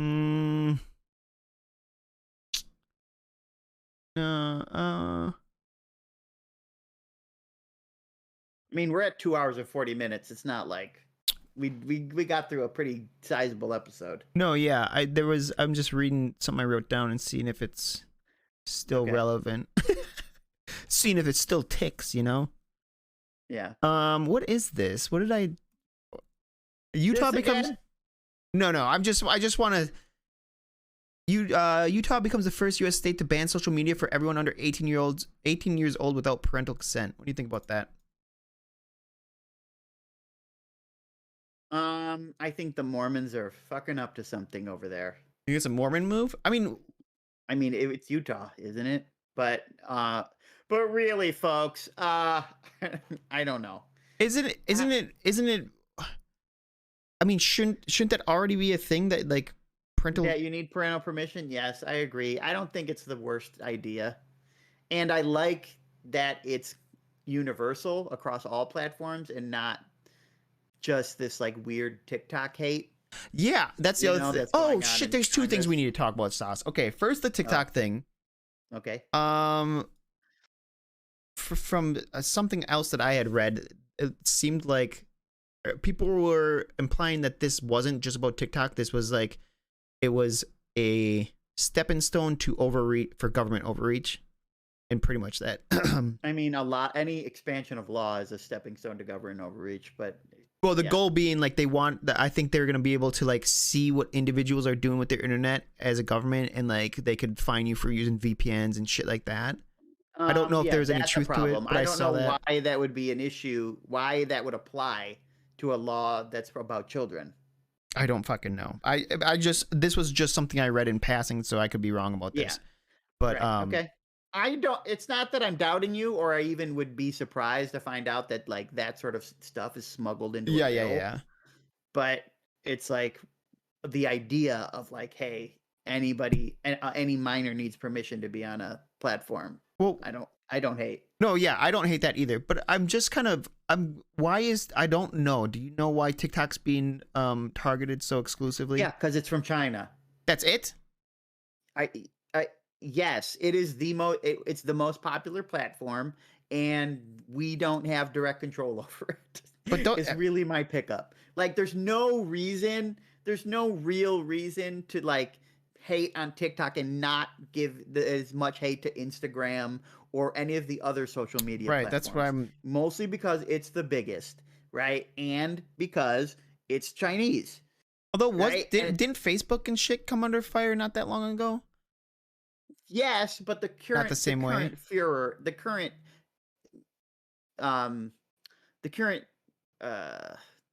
regime. What's the word I'm looking for? The current dust up is basically just over TikTok, right? They want to ban TikTok specifically, right? And it's a lot of like anti-China rhetoric that's floating around. And it's like they're bringing up all these ideas. It's like it's a danger to kids. Kids can't handle this sort of level of social media, and I agree they can't. But that's not only TikTok's problem. Why are we Right. Why solely are we? focused Yeah. on TikTok? Right? Yeah. Yes, yes. America. Herc's 100% right. Even if he was being hyperbolic, like the NSA can't get a back door into fucking TikTok because it's Chinese. Right? That would be my suspicion. They can do it to Instagram. They can do it to Twitter. Right? It wasn't. They ain't got the password on TikTok. Yeah. It's crazy. And then number 2, the other thing I wanted to talk to you about, and this was we planned this a little bit, and mostly it's you tell me what's going on. What's going on in France? Oh yeah. So they're trying to raise the retirement age from 62 to 64. Okay. And there's massive protests in the streets. There's a lot of footage that's just not getting shown across like major media outlets. I just watched a video today of like a montage of police whacking around with them clubs. Some clubber time. And it's a big fight, right? Like the garbage men aren't dumping garbage, they're just leaving it there in protest. It's a mess all over the place because they don't want the retirement age raised, right? Now, suspiciously, right, and one of the reasons there's been they've actually had some police enforcement is that police are exempt from this, right? Their retirement age stays exactly the same, 52. I don't understand. Maybe I don't know how retirement works in general, but it's That's like when a you can start national. collecting when you start collecting Social Security. And so for them, Or it's whatever it is in 62, France. or it's currently 62, and they're Yes. trying to put it up to 64. Yes. And they can say, hey, certain professions don't have to get pushed up to 64. Well, they've exempted the police. Is there other ones or just the police? I don't know. There may be, but That's hilarious because they only did that so that the police would enforce it. well, yeah, obviously. So otherwise half of the police force would be like, that this is how it is bullshit. here, to be fair, but that's what I'm saying. It's not fair here. What is fair? What is fair? Everything in love and war. I mean, like, what? I don't know. Is there a problem with people retiring too early? Like if that number goes down to, like, say it was 55, right? When we are living in an age where the life expectancy is going down, I don't know what it is in France, but it's going down here. Is it? An increase? Yes, it is. An increase in the retirement age is a slap in the face. That's crazy. When did it start going down? It started going down, I think, at the start of COVID, obviously, but most other countries have rebounded and we have not. Huh. But yes, life expectancy is down here. Interesting. I did not.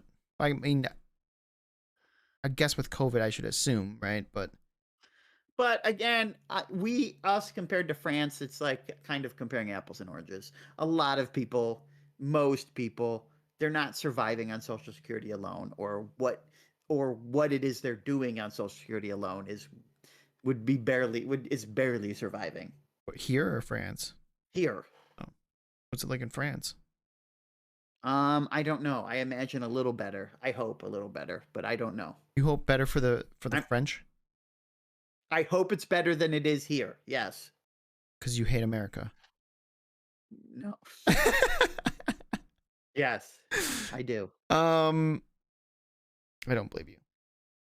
Yeah, that was it.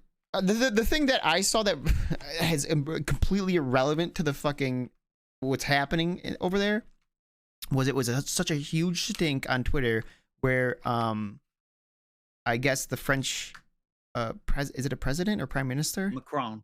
Yeah. Are you talking about Macron? Yeah. He's the president. And he was doing a interview and he was talking about something like I don't know, he's talking about housing or economics or whatever, and in the middle of the interview he takes his watch off and everyone's like, dude, he fucking took it off while he's talking about and it's like, I don't know what kind of like devious plot you think he's doing by taking off the watch. Like I don't understand what they were trying to say with it, and it just sounded so stupid to me. Well, maybe you're not French and you don't know what the significance of that is. It wasn't French people talking. I could fucking read Well, them.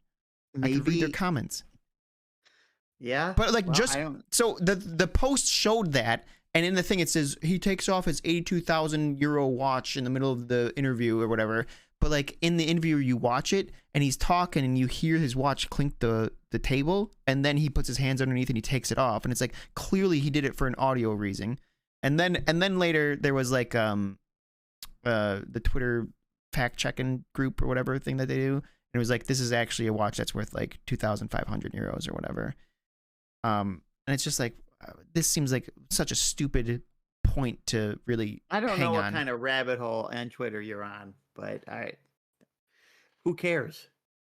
Yeah, that's what I'm saying.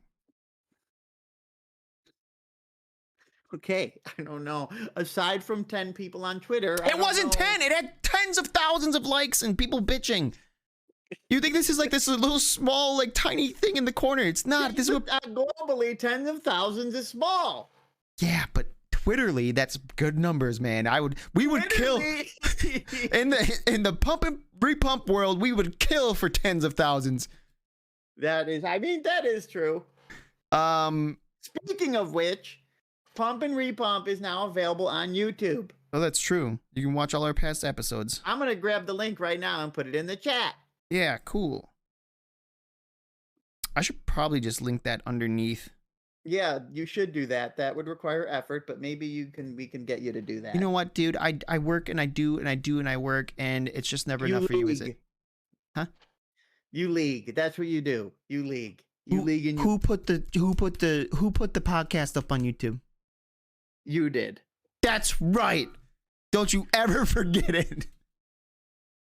And guess who has to do it tonight after the show? This makes me want to fight you. Guess who has to do it while he's eating his fucking milkshake, Stas? Is that what you do? You eat a milkshake? You're not drinking it? You know what's funny? I actually was just talking to Knox about this. Because I said something about him eating a drink or whatever. And then we were like, what's the differentiation? What's the official differentiation? Like, I know in our brains we think, okay, we eat food and we drink liquids, right? I would think it would be chewing. See, that's where we headed. But then I said, what about like a fruit? Like if you have a raspberry, you don't have to chew that shit. Just go. Yeah, you do. No, you don't. A raspberry, that thing, like, what, you can mush it with your tongue and it goes down. I don't know. I'm chewing a raspberry. I mean, I do, but you can. But does that mean I drank the raspberry? Just because you can doesn't mean you should. I'm not saying I should. I'm I'm not saying I should either. But if I do that, does that mean I drank the strawberry or the raspberry? No. Yeah.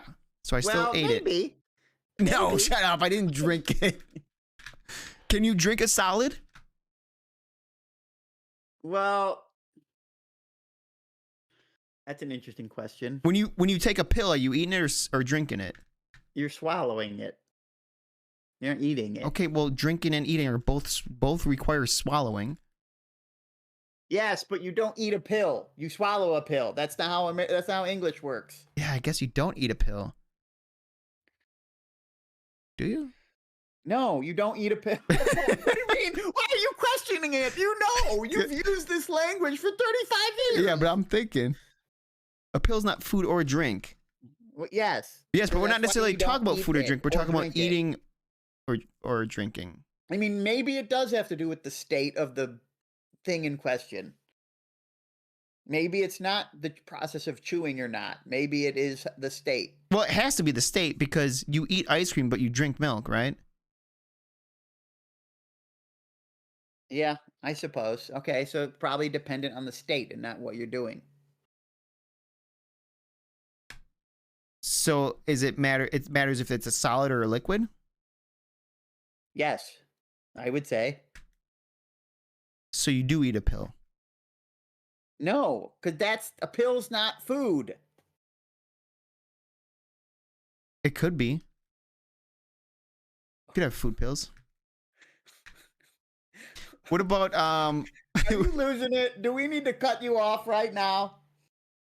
Milkshakes have a viscosity of 0.1 to 0.8, with anything over 0.5 being too thick to drink without eating. Yeah, I feel like if you're using a spoon on a milkshake, you're maybe just eating ice cream at that point. That's how I like. That's when I say a milkshake, I'm going to put ice cream in a bowl and add milk, and then Shut up about the milkshake, bro. I'm starving right now. I bro, will you choke could have one. It's too late. What The is ice it? cream place is closed. Well, go to the fucking grocery store. It's way more cost effective. I'm not trying to be safe, okay? Well, here, dude, here's my new thing. Are you ready? This is my new thing. Okay, tell me your new thing.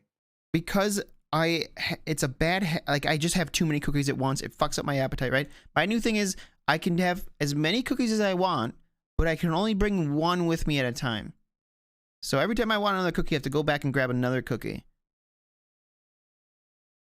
I mean, yeah, that's interesting. I used to have a rule where I could not take food out of the kitchen. If I wanted food, I had to stay in the kitchen. That's not a bad one either. But I like eating at my desk way too much. Yeah, for that but one. now with laptops and iPads, it's not hard to go sit in the kitchen for a while. You just bring the electronic there. What am I gonna eat? I'm probably gonna have some. I'm almost done with my Honey Nut Cheerios that I just bought on Saturday. They've been so good to me. Ooh. I might have to do a bowl of Hey, Cheerios are a heart healthy diet. cornflakes. Part of a heart healthy diet. Yeah, I mean, yes, sure. That's what they want you to. They lobbied to be able to say that. Maybe Big- they're as bad as TurboTax. Big fucking Cheerio. You know how many fucking different kind of General Mills is huge. You know how many Cheerios there are, bro? You can say any More of those. Cheerios than stars in the universe. Do you know that they're? Oh God, I'm gonna screw this up. Okay, give me your incorrect mangled fact. Now, hold on. Let me verify this. All right, this is it. Give us this fact, and then we'll wrap it up. We're getting to 3 hours, and I'm hungry. Here we are. Okay. There are astronomers estimate there exists roughly 10,000 stars for each grain of sand on Earth. Yeah, wild, huh? Bro, I can't even fathom the number of That's grains right. of sand People- on the Earth. Yeah, people do not understand how big the universe is. They just don't get it, right? And it's not really their fault. They just don't understand Oh, it's how impossible. big it is. It's impossible to grasp that concept. It's a big place, and we're just trying to find a couple of aliens, all right? You're on Stop. Did you I feel like what? Do you have you ever seen Reckful do the money thing? He has this little segment, this little clip where he talks about. Did you have? Yeah, I know I didn't. Oh, where like that's what $1 billion, like to comprehend $1 billion. Yeah, and he goes through a text pad and he writes down a bunch of and he's like, here you can buy like all these, you can buy Lamborghinis for 12 of your friends, and he scrolls up and down. And he's like, where is it? Did you miss it? Is this money gone at all? Like, do you even notice it being like $1 billion is so fucking much money? It's insane. Yeah, it's a lot. I love that video. That's the content we need to be putting out, Stas, because it's a good one. Sure. So you go ahead and think of some science experiments as we can do experiments. I'm not Mr. Wizard, all right? What are you then? Dr. Wizard? No, I'm just a guy. I'm just a goblin. Just a goblin standing in goblin front of a fighter. girl. Yeah. A woman. Don't be putting no girls on me. A woman.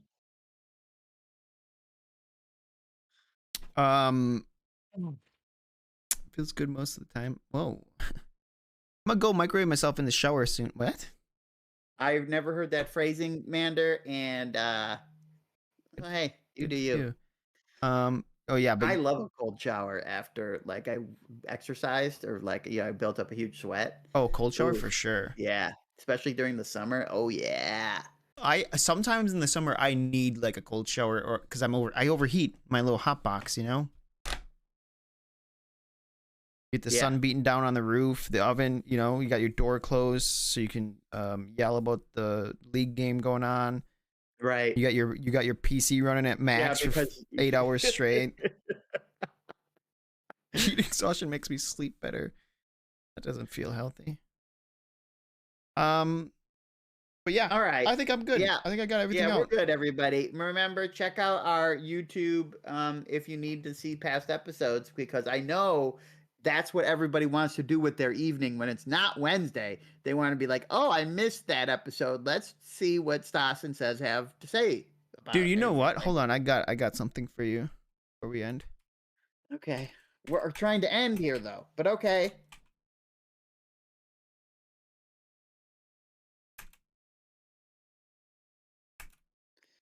Well, yes, I'm very happy for the Amandas, plural. There we go. It's great we can find kinship. So next Tuesday, remember we got this command for Jim. Let's just make sure this works. Exclamation point Jim. It's Tuesday, Jim. Yeah, but why does it link the stream? Why does it So link he the can go YouTube? watch an old episode. Oh, okay. All right. Well, maybe What? change it so that it says that it also reminds me that the podcast is tomorrow. You know? Okay. Commands edit Jim. It's Tuesday, Jim.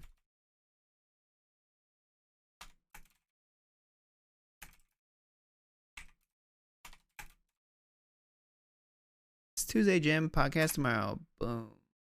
Well, I mean, hey, you too can get your own custom command if you become a patron of the stream like Jim. There you go. That's how it goes. You're at Jim level, so you get to have your own Your own command. command. Maybe All we'll, right, everybody. Well, okay, what? I was gonna say maybe we'll get him a baby kangaroo at the end of the year. You know? Why would you do that to a baby kangaroo? Well, it's not about the kangaroo. It's about Jim. Okay, I guess. Okay. All right, everybody. Thanks for tuning in. We'll see you next week. Hope you have the best. A blessed week. Yeah, that's not the language I was going for. Yeah, because you hate all things holy, don't you? Yeah. What yes, class did I you- only What class did you play in Diablo 2? necromancer. Damn it. I was hoping you'd say paladin. Necromancy is the fucking Please, polar Bone opposite.